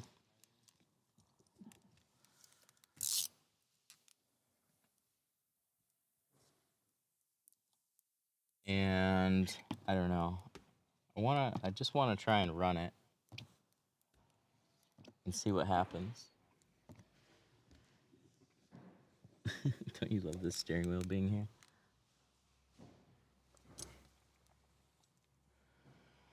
What size rolls do you use on a plotter? 36 and 24, more often than not. Have you ever done a Tesla Model X front windshield? No. No, I have not.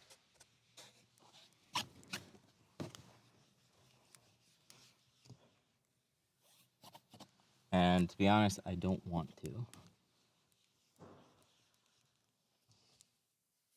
you burn your forearm? Yes, with a steamer.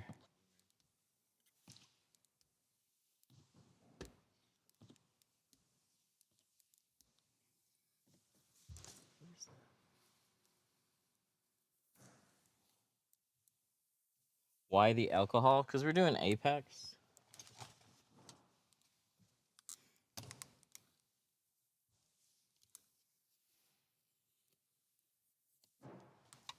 Helps. Just like one extra thing to do. We've had a couple edges curl back before, so.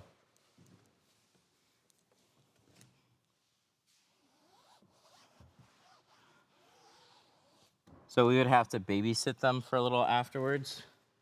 And then since we started doing alcohol on the edges, we haven't had that issue. So it's just one more thing, but it helps.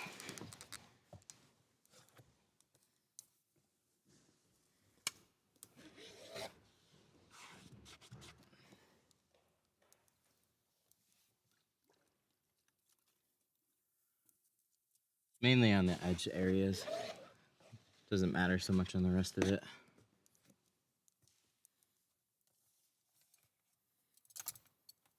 What's Detroit like? Is it really that bad? No. There's definitely areas you just stay away from. But it's like that everywhere.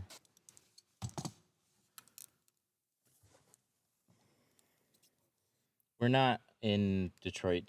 We're in like Metro Detroit. So there's a lot of like surrounding suburb and city areas to it. So like Chicago. It's like people that live in Chicago aren't necessarily in Chicago, but they're all around it.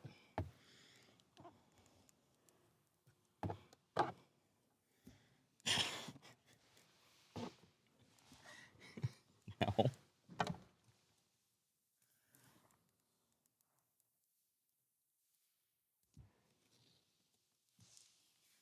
Yeah, you people.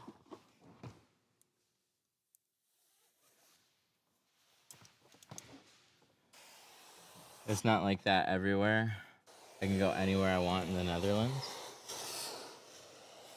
You are the exception, my guy.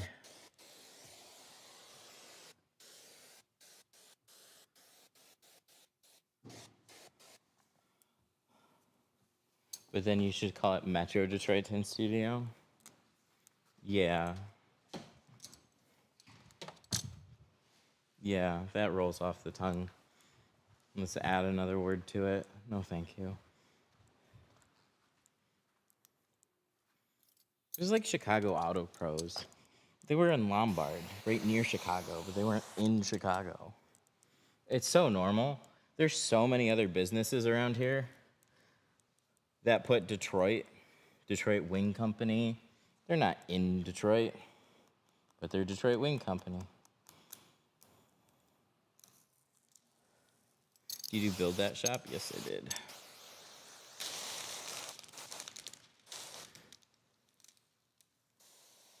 I don't even like having Detroit in it.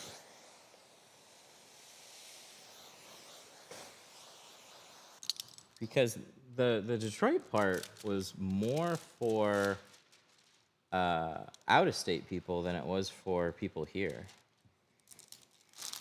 It was so people coming across the channel would just go like, oh, is that near me? Or when you live out of state, you're just like, oh, I kind of know where that is.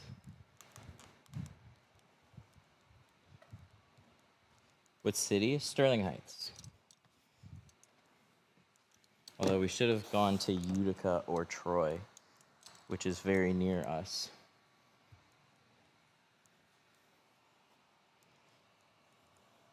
Do you find that peeling it on the windshield is a dirtier install? No, I find it's a more controlled install for me. I have more problems with it off of a glass board because I get the roll started perfectly. I'm so used to this.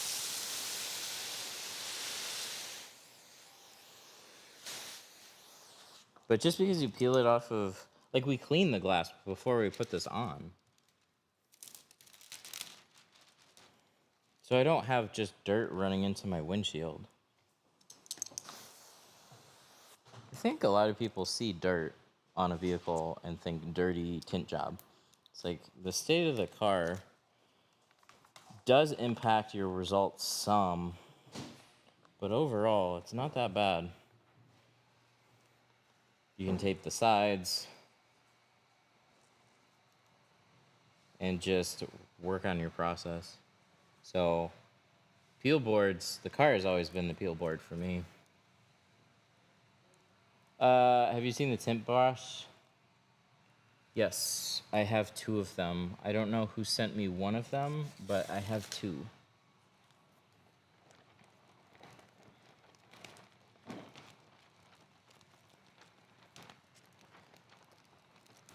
The tint brush is cool. It really started a little bit before that for me with the pink clean. So I was taking a pink clean, and instead of just using it to clean a windshield, I would use it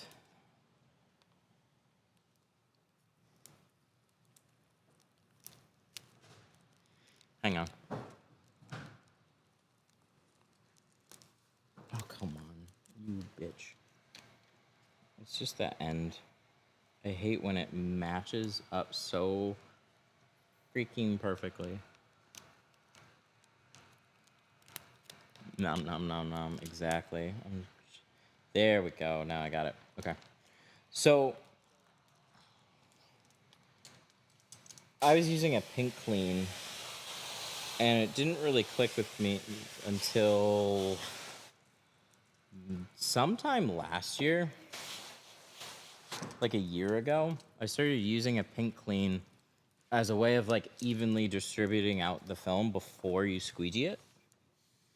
And I really like that idea. When you hand a new person a squeegee, they'll just start squeegeeing everywhere. And then you kind of remind them, like, no, you need some organization to this. And then they go back to squeegeeing everywhere. So it became like it's a shortcut tool for new people, especially, to just start in the middle, fan out the film, and it allows you to fan it out without putting much pressure on it. Get the film where you want and spread out, and then you squeegee the rest of it out. So tint brush is cool because it is that same concept with a wider one. And then Mark handed me the whale tail with a special edition, and that worked really well. I like it even better. And we're playing around with something that's more of a budget option that basically works just as well. And it's something I'm going to use on this windshield. So give me a second, I'll go grab it once I get this situated.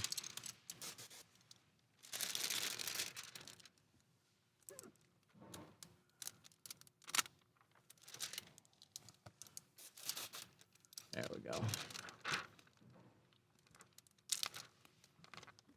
come on. Kidding me? That always blows when you have like one little spot that wants to grab on the windshield. I've never seen wetting as you lay the film. So if you go back in the video, I left this area dry Not that I wanted it dry, but I didn't peel it. And the reason for that is I will have water kind of seep down and trail down to that mirror tab, and then also just down these edges. So if I don't peel those areas, I generally don't have water feeding in there carrying dirt with it. But as I unroll it,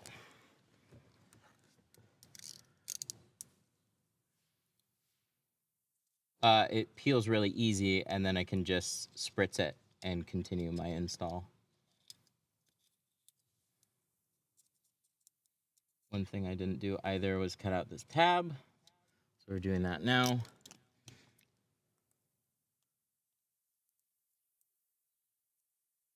'70 is super light.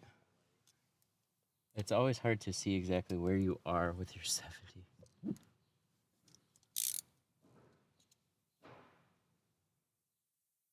And it is sliding down. An Escort Cosworth? No. Cutting out the tab is really easy. You just put a tiny bit of blade out and make a little sound effect. The scary bit for me is this corner, so let me get that situated. If I have everything all bunched up here that's not good, I just want to make sure that it's going to clear.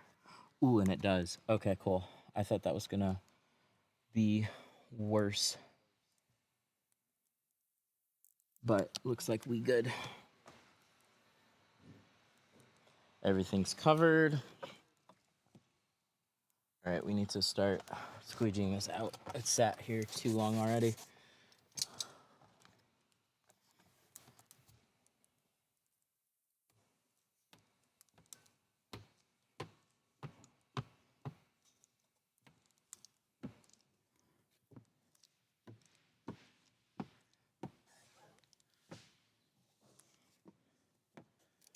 Stuck between film and vinyl designs and core, but I only tint on weekends. I don't think the patterns on film and vinyl designs are hardly worth using. But that being said, there's guys that use it and will defend it tooth and nail.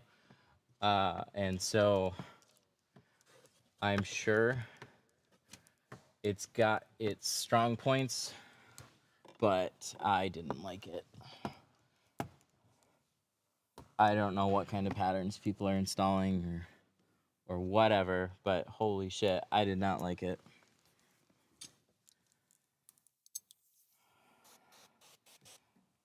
I don't shave edges. I want them to be perfect. They're not going to be from either of them, but core is going to be a hell of a lot more consistent than film and vinyl will. $200 is reasonable. There's a lot of people that got really pissy when it went from $150 to $200, but dude, fucking business tools all cost money. Just look into other categories and you'll see how little tint software actually costs. And it can be such a major part of your business. But it seems like the market range is just generally 200 is at the higher end of things. 150 is kind of at the lower end of things now.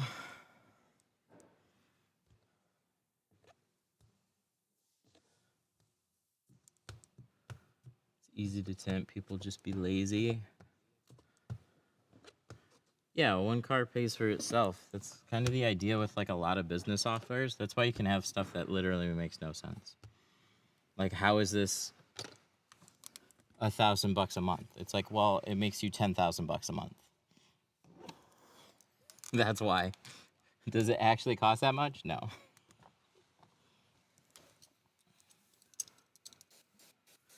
But for certain industries, that's just how it is. Like, or did it cost that much does it cost that much a month to run that software is what I'm thinking. And for some things, no, absolutely not. But it brings you so much more value. So they just charge a premium.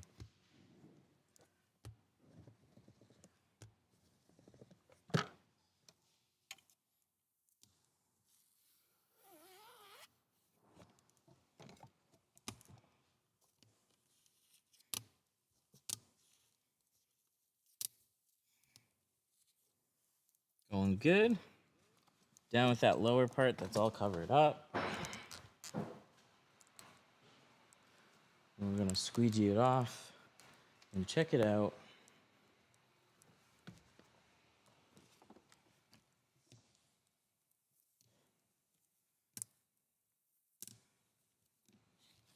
But we just gotta be careful right down here.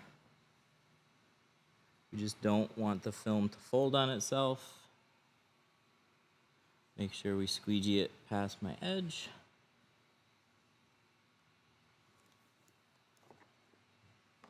How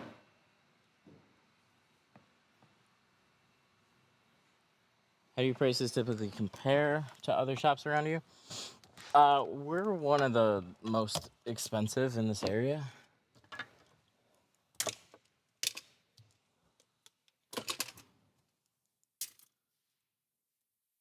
And for that, we don't get every customer. Ooh, hang on.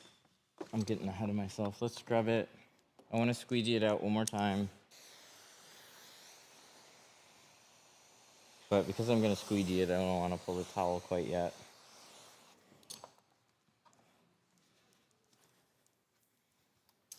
They want $450 to tint your Audi? Yeah, that's what we would start at.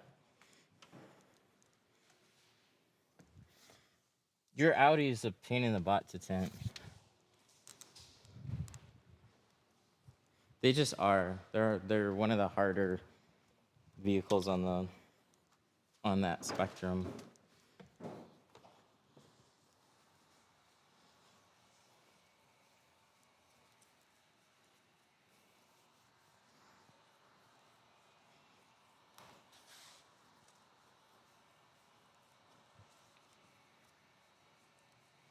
But I'll say it's really easy to not know much about an industry and just go, oh, that sounds egregious. That's so expensive for that.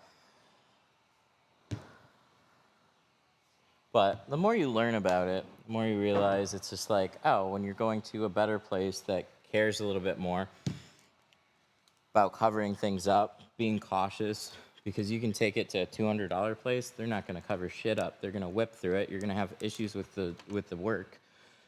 And then you're going to have to complain to try and get it fixed. And then you're going to have them rip it off and go try and take it somewhere else. It just becomes a nightmare.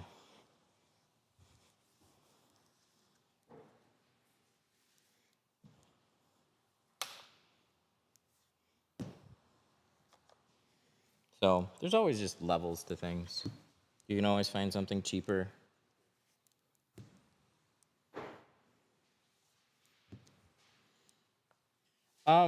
Prices is gonna range a lot.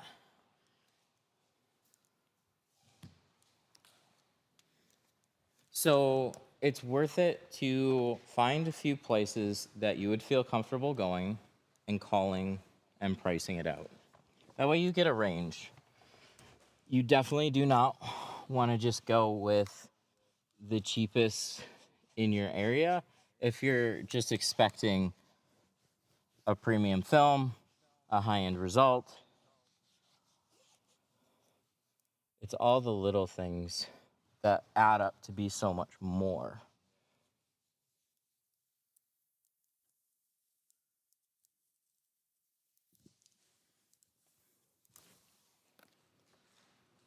You look good.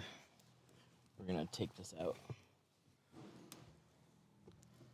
So, yep, keep all that kind of stuff in mind. Add a lower area a little bit.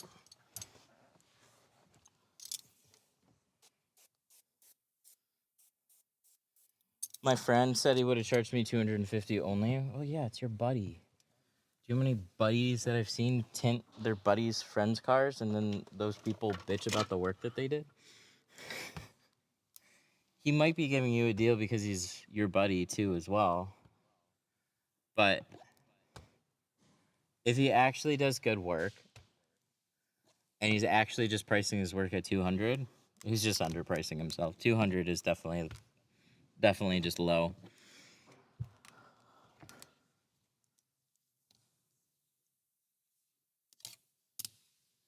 But with all that being said,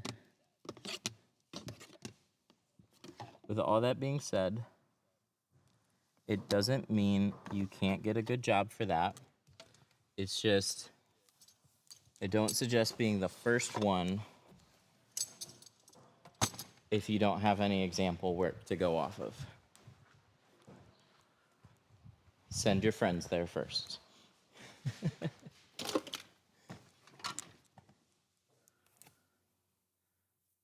It's his job. He's got a shop. If that's what his main pricing is, it's definitely just cheap. 200 is low for sure everywhere in today's world, but how much do you charge for tint? So it depends on the film and depends on how much work we're doing.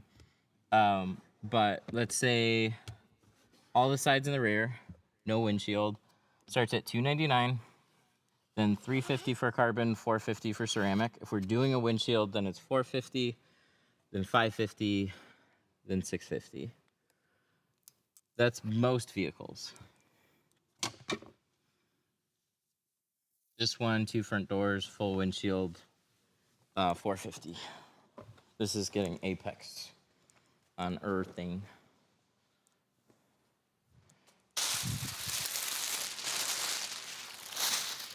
Can you show the car out in the sun when you're done? I would love to. There is no sun outside. It's raining.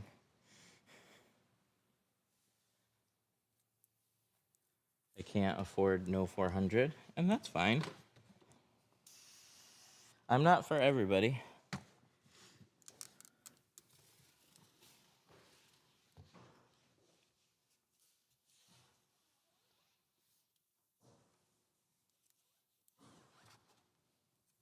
There's definitely things that I won't spend premium on.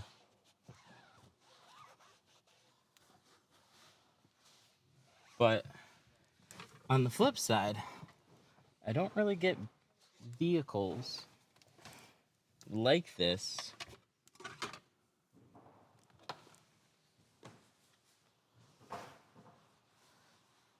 you don't get vehicles like this being the cheaper shop. If you can't afford $400 tint, you shouldn't be shopping around for tint. I disagree with that.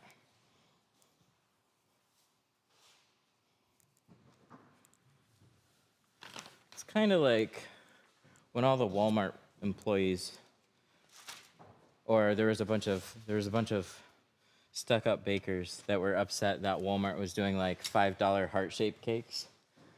And they're like, a cake is a luxury item, and if you're not spending $100 on a cake for a premium handcrafted cake, then you shouldn't be getting a cake.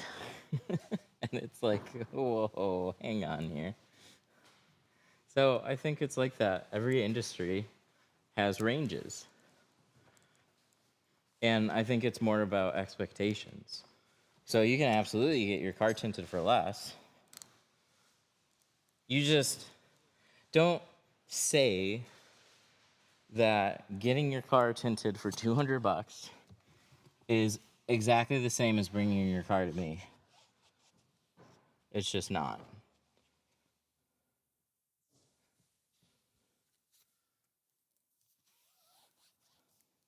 Yeah.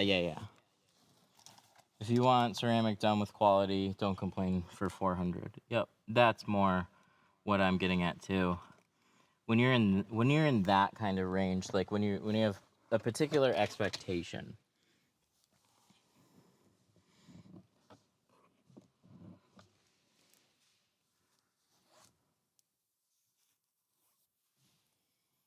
Okay, a little thing popping up on the side here. We'll take a little heat and we'll get rid of it.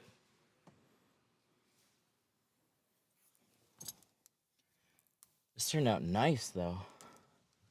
One thing that I'm not super happy about that I don't want to redo, but I'm just gonna suck it up and do it quick. See this? It's already 12:40. This sucks, but we're just gonna do it.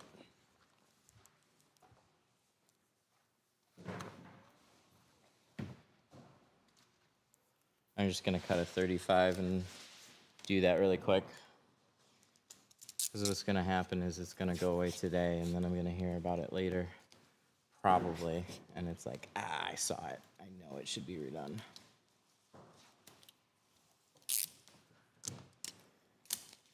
Shucks.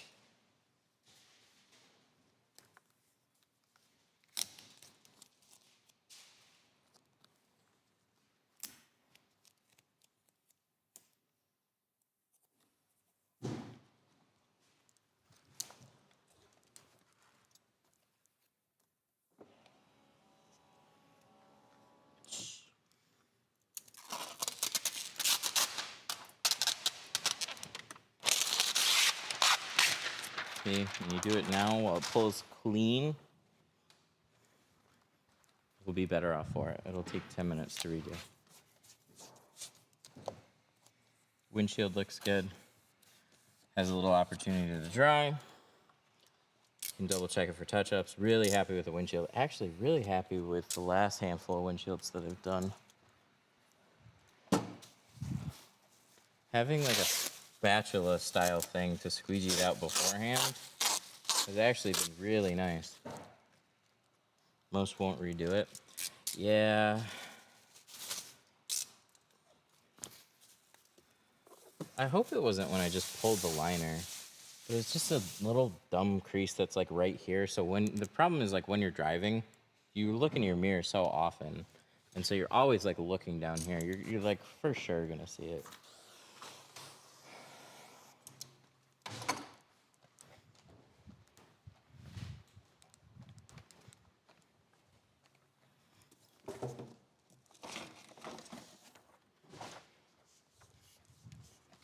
It'll haunt you. I agree. It'll, like, we'll get a phone call, and next thing I know, it'll be on the schedule for a redo anyways.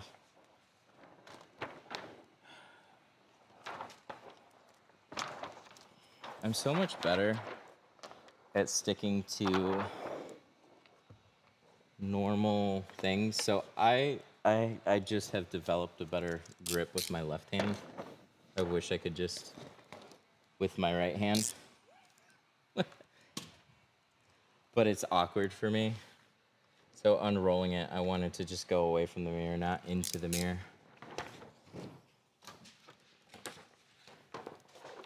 No. I just tried to do my tint with a Walmart kit. Nice. I have a video of that. That was fun.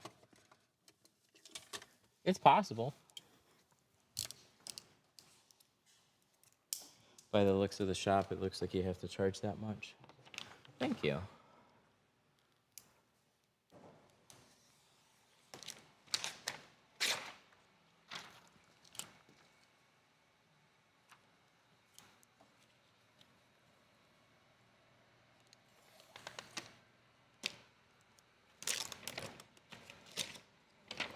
It's always been interesting to see like where we can take things.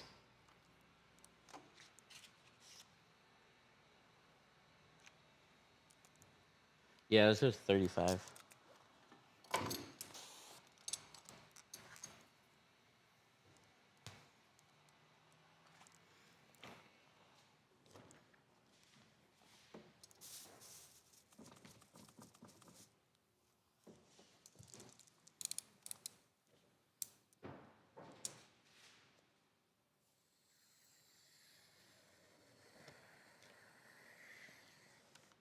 Uh, 35 on the front too, and then 70 on the windshield.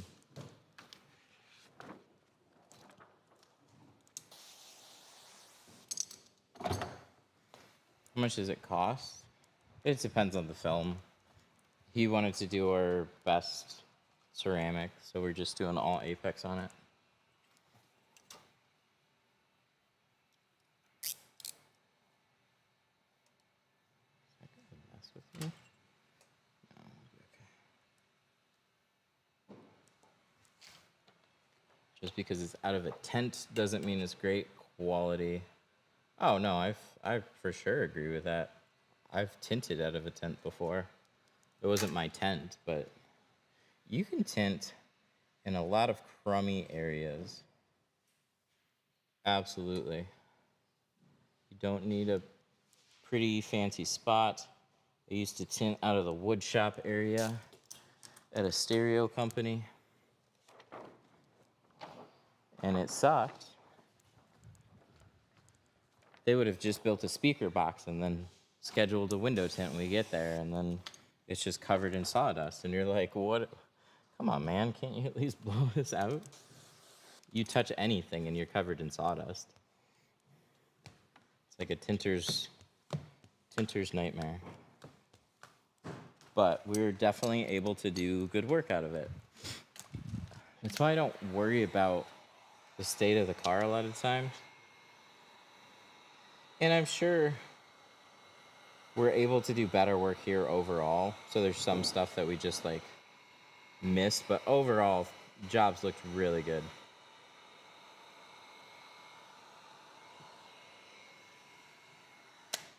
You don't even need a lot to tint a window.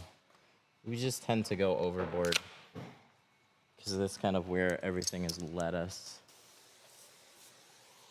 Talking solutions, customers asking, like, where's the water going? So then that makes me more self-conscious about stuff, and then I cover more stuff up, and then I want to make the place look better, and then you get to a place that you're just like, whoa. But I love it. It's so different and cool. It's nice to see where it can go. Come on, come on, come on. I saw the blue. Oh, fuck.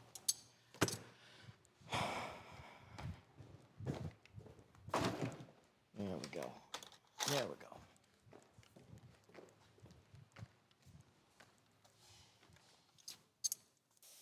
Have you ever tried a defroster repair kit? They'll repair the defrosters. You're just completing a, like you're painting metal. So you're only going to be able to do little spots with it, but they'll definitely work.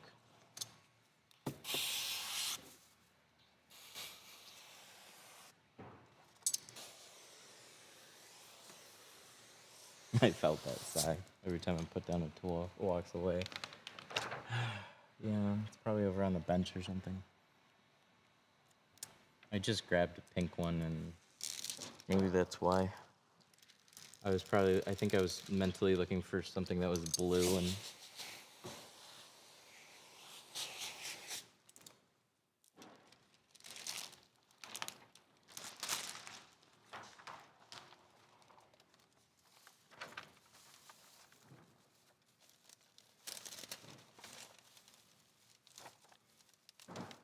I'm just more annoyed that I thought the window was great, and then I'm cleaning up the windshield, and then I see a little line, and it's like, oh, come on, really?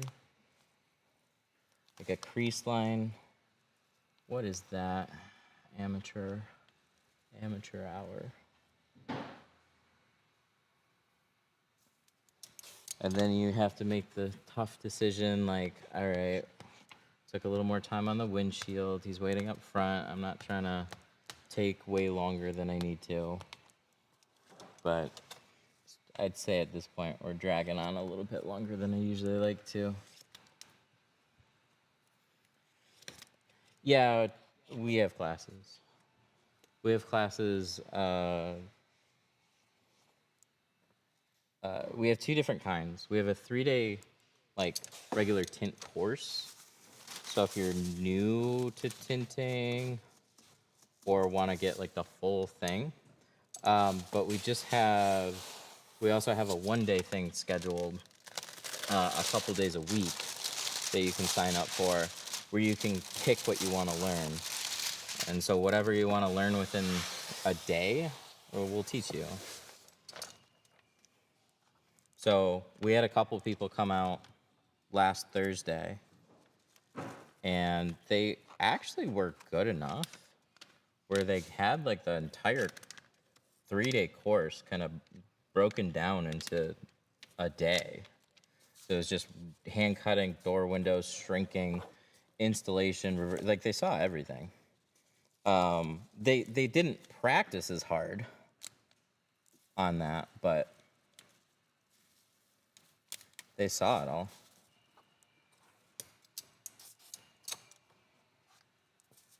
But we're asking them like the whole time, like, okay, we'll go over this. What do you want to see next? Do you want to practice some more? It was cool. But a lot of people are going to have like areas that they struggle in really hard with. So that's why we like the single day program. Is because like, hey, I got door windows mostly down. Maybe need a little bit more practice on that, but I'm really struggling with reverse rolling, or I'm really struggling with heat shrinking. I don't need a 3-day course. I just need some time with somebody that knows what I'm doing wrong. That's what's so cool about that. Pew!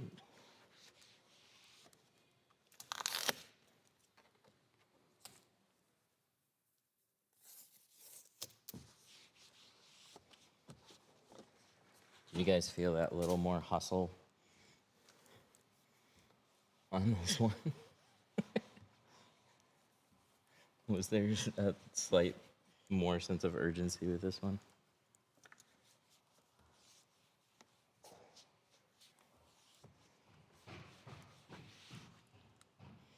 This is 35. Better. We don't have that line there. Everything looks good on it. Just took a little bit longer. Do you have any tips to gain consistent clientele? There's a lot of things that you can do. That is just in the like hustle thing. Like post more, reach out, join a card group, socialize. All that kind of stuff like adds up and is really helpful.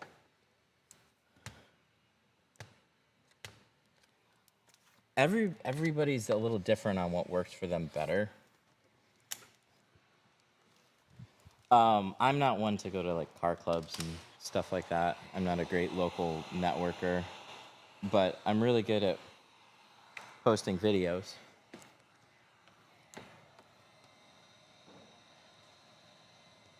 So I'm more organic reach mixed with a guaranteed one is just running ads. So we're doing Google ads, and we have been for a few months now. We just get far more leads than we did before. And because we have videos, when people come across the ads, it's just more reinforcement. We don't get everybody from the ads to come in here, but it just gives us more firepower. And depending on where you live, there can be a lot of choice now. So you always gotta figure out kind of like what your strongest angle can be to stand out when you have like 3 or 4 more choices. A lot of people just go straight to price.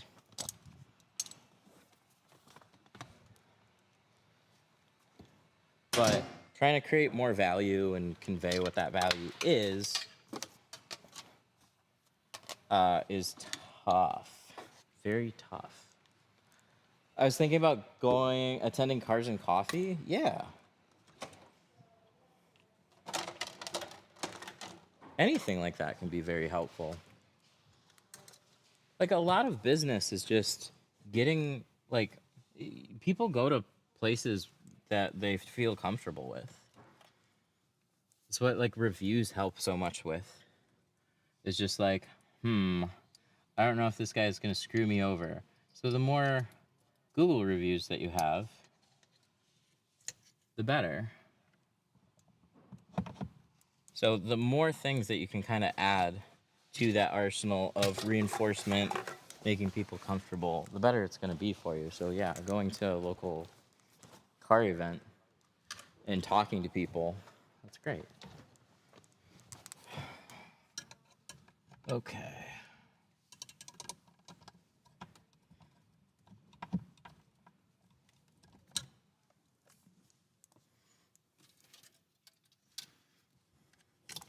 Yeah, quality and service speaks really highly to certain people.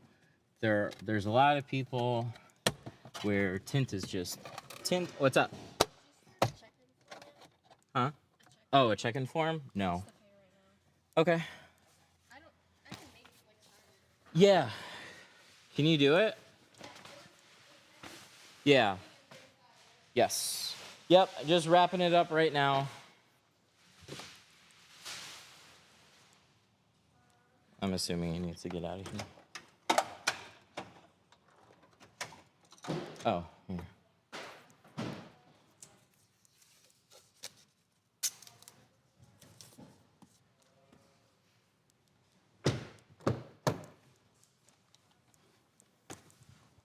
What's the life of ceramic life? It's a cool life. This goes in here, I think.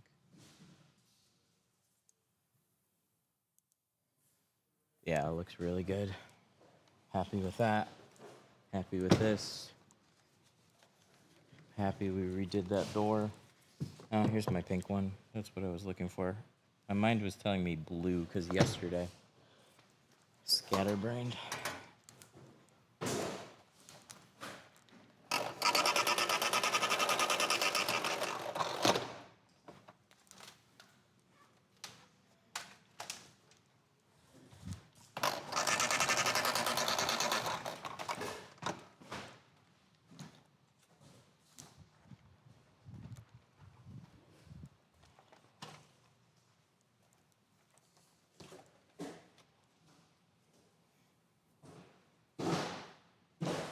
Matt is the king of window tint.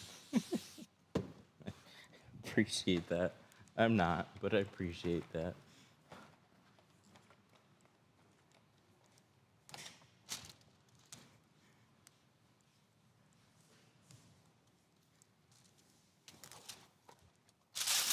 You get nervous when it gets slow. No. Yes and no.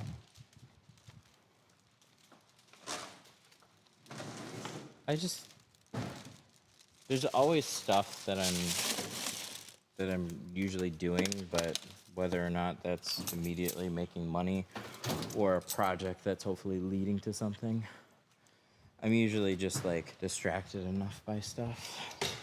But this past winter time got kind of unusual because we got to a point where it's just like we didn't have a lot of appointments in January and February, and that's why we started running ads.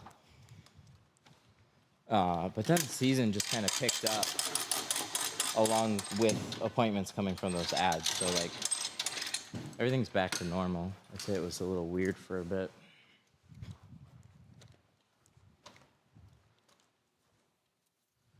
All right, let me take a picture and then this thing's good.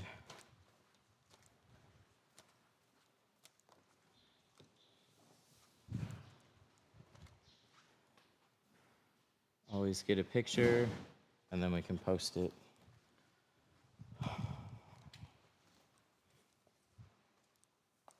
All right, I'm gonna put this here. You guys can watch it pull out. I'll be back just a minute.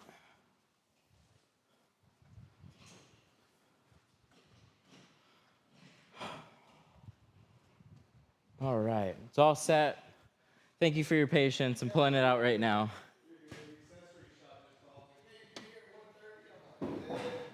Oh.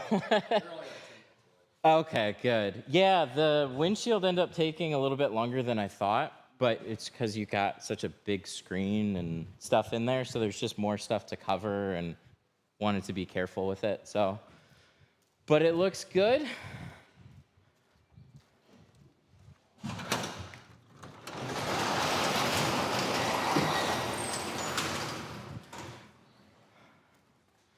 So I put some tape over the switches. We're gonna leave the windows up just for a few days. So especially on the windshield, you're gonna have some moisture in between there. Did she give you the glass cleaner yet? Where do I add the vehicle?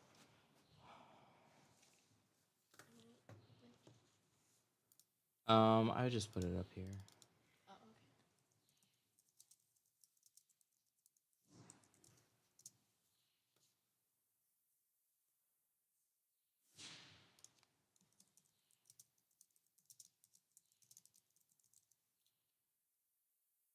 Where's the X35?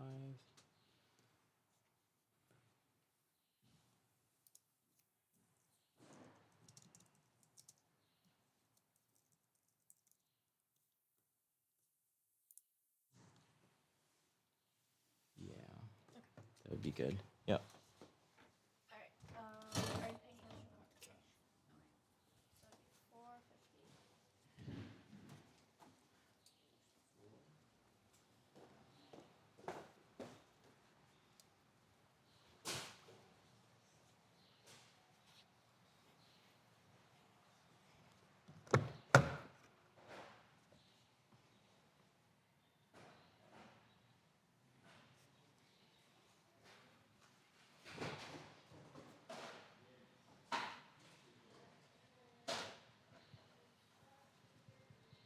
Oh, good. Let's make sure anything stuck to the windshield is wiped off.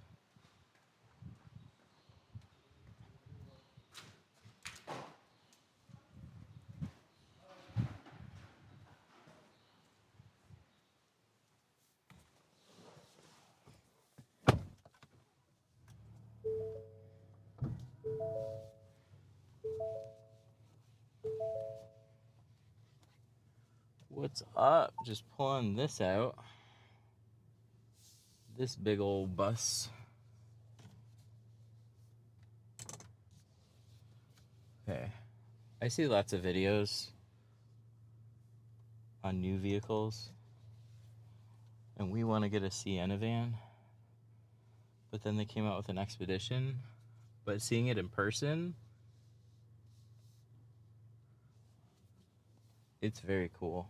Oh shit, hang on. I'm gonna put the mirror back. Where are we streaming from far away? Just because we were pulling it out.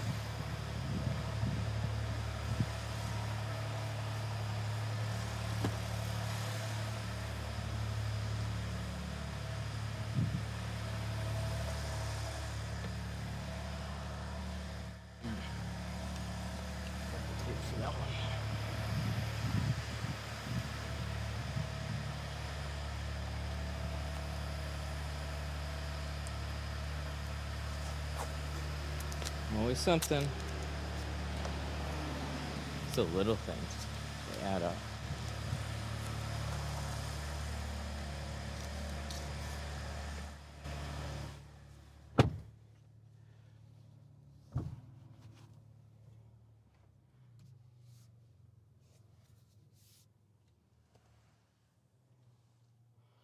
.360 camera's nice.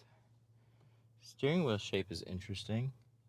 A little funny, but I don't mind it.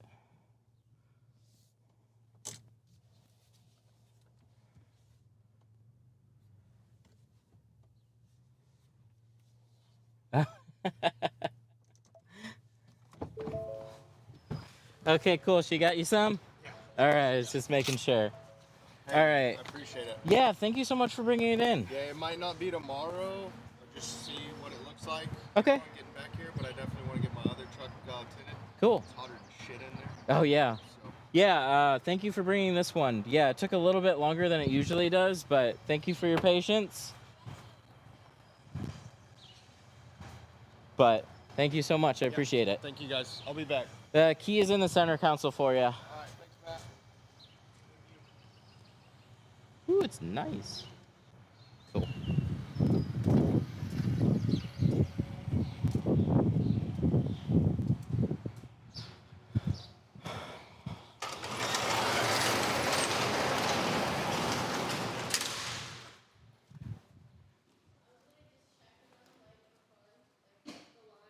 Yeah. Oh. Yeah, he gave us extra 100 on accident. Oh. Well, that's not a bad thing, then.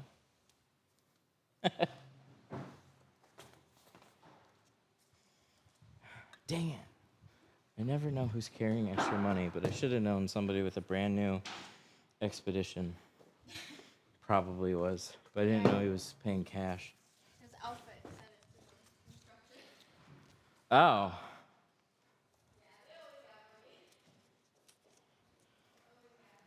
I wouldn't have noticed.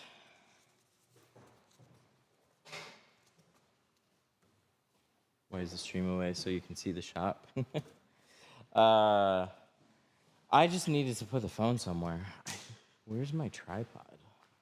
Oh, this one, sitting over here. for whatever reason, I don't have a quick spot just to throw it. As soon as we start cleaning things up. Let me get my... And then this happens. You just throw everything on it. So it just gets messy. 2-6. There we go.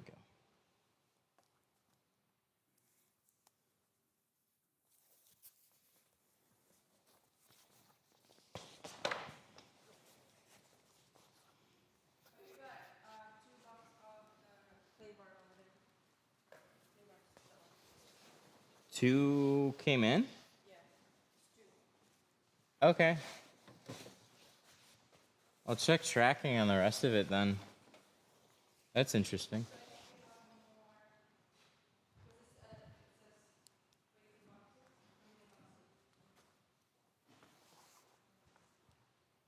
Yeah, does it say how many are supposed to be?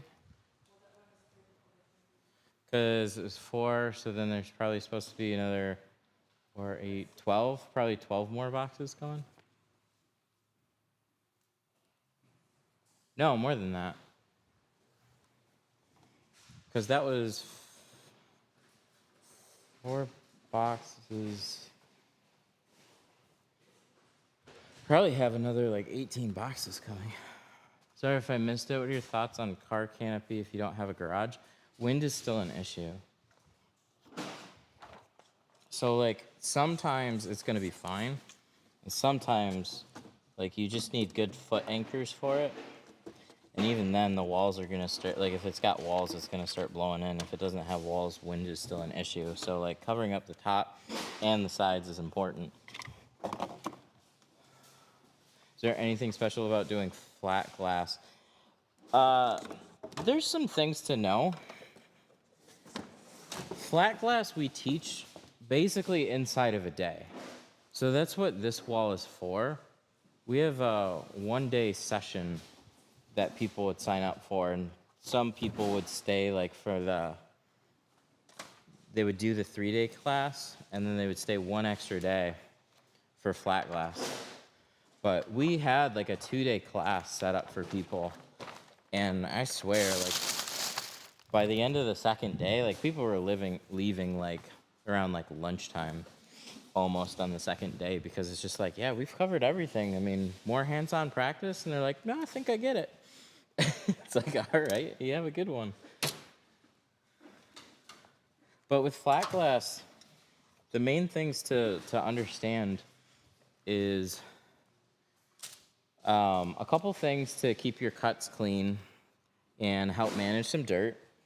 There's always going to be tricky situations that you're going to need scaffolding and ladders for. There's no way around that. And then it's being able to just identify if a film's going to be dangerous for a particular window or not. So it's more about just realizing that heat absorption matters more when you're doing flat glass, and it doesn't matter basically at all when you're doing automotive. So with automotive, your glass is tempered. I don't have a card here, but this is tempered glass. Not all glass boards are tempered. So tempered means that it goes through a hardening process and makes the surface way stronger. And they do that. That's how they get curvy shapes and stuff like that. These are just annealed windows. It's a cheaper way to do glass. So if you absorb too much heat into a window like this, what happens is it ends up just cracking. So when you have your big windows on a commercial building facing the sun, and you want to throw something like, a 20% carbon or ceramic film, that's going to absorb way too much heat into those windows, and there's a high chance that they're all just going to start cracking. It doesn't mean 100% that they will, but you could have a very expensive bill if you are responsible for that. So you always want to make sure that you're using an architectural film. And architectural film is generally more, like, it's always more reflective It always has some type of reflectiveness to it that helps bounce heat away from those windows. So I'll show you guys one of the most important, two of the most important things, three, we could do two.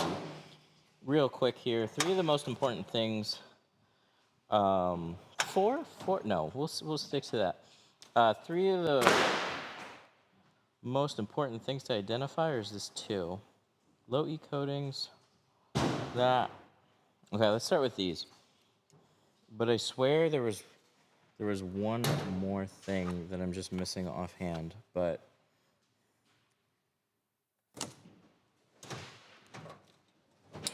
this is my other. Those are a bunch of flat glass tools. EDTM makes cool shit. Oh yeah, here's my meter. Okay. And I need a towel.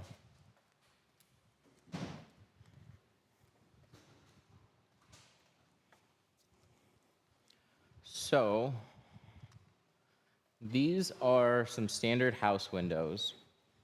And on a lot of dual pane windows, so dual pane means there's one pane of glass here, and then there's an air gap in between them, and a pane of glass on the outside. So on many, many house windows, there's what is called a low E coating. Low E sounds fancy. It basically almost means window tint. There is a metallized like tin layer somewhere on these windows, and it's your job to figure out which layer it's on. Generally, it's on this pane of glass here. Now, there's four surfaces to a window like this. There's your outside, and then there's the inside of this outside pane, right? You have one piece of glass, and then you have a piece of glass on the other side right now. So what you want to do is check the windows, but a lot of times you're going to be on the inside of the house. You talk to a customer, and you're just like, yeah, let me check your windows really quick to make sure that our tint is going to be safe for that. So you can take a card like this. This is a low E detector card. Push the power button, and then this lights up green. There's no low E coating on this window. This is a different style meter. This will scan the first pane and the second pane. So when I push this, this says clear. It shouldn't. Why does it say clear? Oh, there we go. It says far. That's what it should say. Far. So when we go to the other pane here, put the card on here, check it, that lights up red. So what does that mean? That means we have a low E coating on the glass, and it's on this pane. So they're generally going to be near. So they're generally going to be on the outside pane. So when you're inside the house, if you have the low E coating on the outside window, then you're safe to tint the inside. All it means is that that low E coating is going to absorb additional heat. So if you're tinting a window without that coating, it's not absorbing any extra heat. When it's on the outside pane, you're not overloading that window.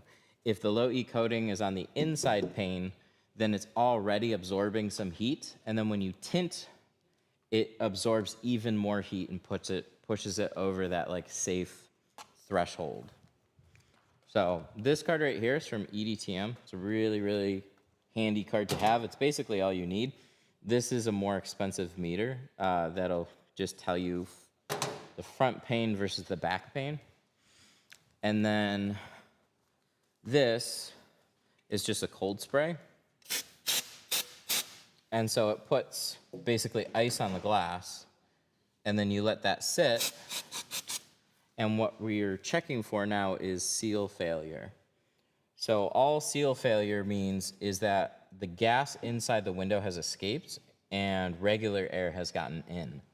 Now, the only reason that is going to be a problem is because when you tint the inside of the house, you're creating more of a temperature differential.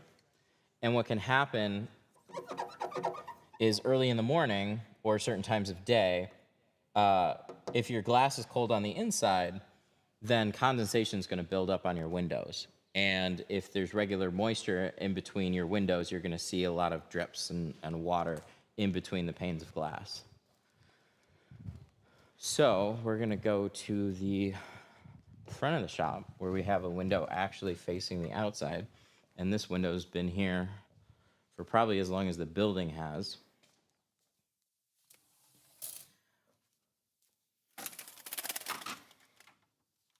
So pick a corner, spray the window. You don't have to do it very much. You just have to leave it cold. You can do it with an ice cube, but this is just a can of what is called freeze spray. Office air compressed cans will do the same thing when you tilt them upside down. It's just compressed cold shit. Get the glass nice and cold. And then when you wipe it off, you'll see on this window, it might be a little hard to see, but I'm wiping the window and there's still fog here. See that fog? That doesn't come off. So the seals on this window have failed at some point, and there's just regular air in between there. Now, why that matters for you to test before you tint the windows is just a cover your own butt policy. If you stick within the guidelines of what manufacturers say is safe, so when you go to tint somebody's house or you go to tint a commercial building, they have recommended guidelines for what's pre-approved and what's not approved. And if you stay in those guidelines and those windows break, that's actually under a manufacturer's warranty. That's not your problem. Do we test all windows? You should test all the windows. Some lazy people won't, and I understand if you go and you have a ton of them and you test most of them and they're all fine. The only reason why you want to make sure they're all okay is in case you tint the window and then a customer then noticed moisture building up on the inside of their window, and then they want to try and hold you responsible for that. So when you tint the windows, you generally don't do anything that damages the integrity of that window. But, it's like, hey, I tinted your back window. I didn't scratch your window. I noticed it, but I didn't make you aware of it until after I was done with your car. It's like a customer is way more likely to be upset at you because they're just like, oh, I never noticed that before. They're going to try and hold you responsible for it. So it's way better to kind of clear the air there in the beginning. Like, hey, we're just going to check for a low E coating. Want to see what kind of windows we're working with. Makes you look way more professional and knowledgeable, which you will be when you talk like that and you actually check for those things. And then on top of it, it's just like, yeah, on a lot of, on most windows, there's going to be like an argon gas in between your windows that does help with energy efficiency. But over time, those seals will fail, where the window tint is guaranteed for X amount of years. It's not like a gas that can just leak out. So these will not only give you privacy, but they're going to give you, bonus energy efficiency on your house. You just have to run your air less. So that is one of the major things that we explain at the class. And GeoShield and every other film manufacturer that sells flat glass is going to have what is called a, here I'll bring up GeoShield's film to glass chart. And so this chart here is going to show all their films, and it just shows solar absorption, clear single pane, tinted single pane, clear dual, tinted dual. So clear dual pane, that was the windows that we have sitting right over there. They're clear. Dual pane means there's two pieces of glass there. So what GeoShield films are pre-approved for windows like that, the 5%, the 15, the 25, the 35, almost all of them are already pre-approved. Some of them you're going to have to reach out and just verify. And the yellow means that sometimes it's okay and sometimes it's not. So this is what that means. So like dual pane insulated with surface 3 low E coating. So the surface 3 low E coating is exactly what we talked about. When the low E coating is on the inside pane and you tint that, you're overloading that window with heat. If there's no low E coating, it's not getting as hot, and then you're safe to tint it in all of these things, because all of these films have what is called a solar absorption rate. So that is these percentages right here, and you'll notice most of them are close to 50%. Whenever the glass absorbs over 50%, that's when you're pushing it into an area where it's likely to crack due to just overheating sun exposure. But always reference a film to glass chart with whatever company that you are installing their flat glass films. They're really nice to have if you're ever unsure. Every film company is going to have people in their flat glass or just sales department or whatever that is going to be able to tell you if what you're installing is safe or not.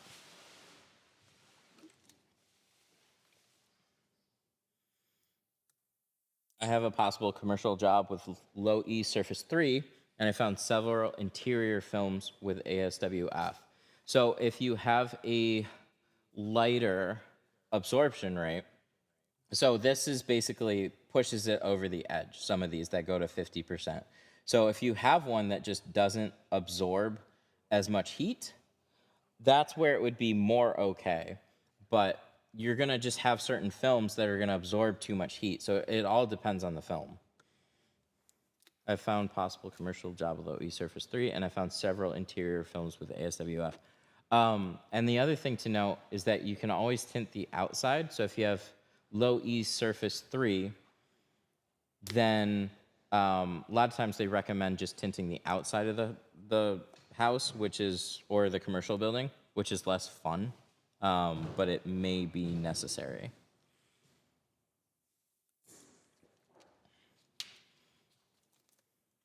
One of them is Twilight and Solar Bronze. Yep, it just depends on the absorption rate. Different films are going to be pre-approved, but after looking at a lot of companies' films, it all comes down to like how much energy does that film reflect away from the window, and how much does it actually absorb into the window. So it's just balancing that threshold of generally around 50% absorption. When it pushes over that, that's usually when most windows, commercial window, becomes unsafe.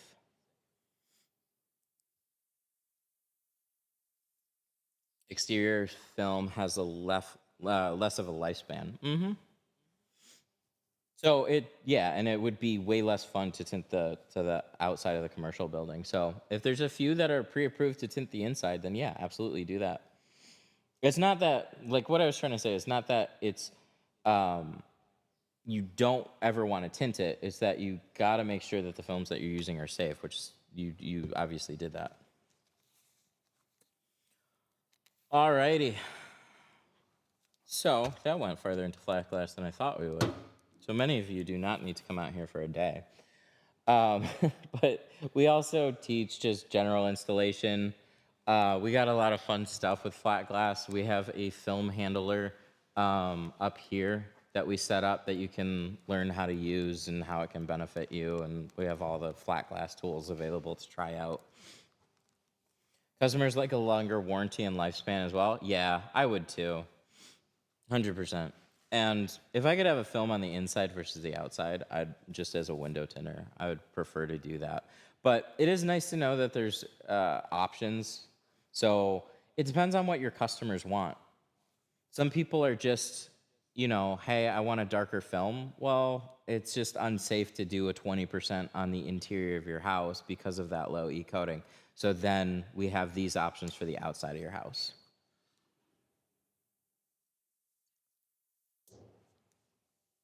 All right, you guys, I'm going to hop off here. Thank you so much for listening to me ramble about flat glass. You have a good one. Bye.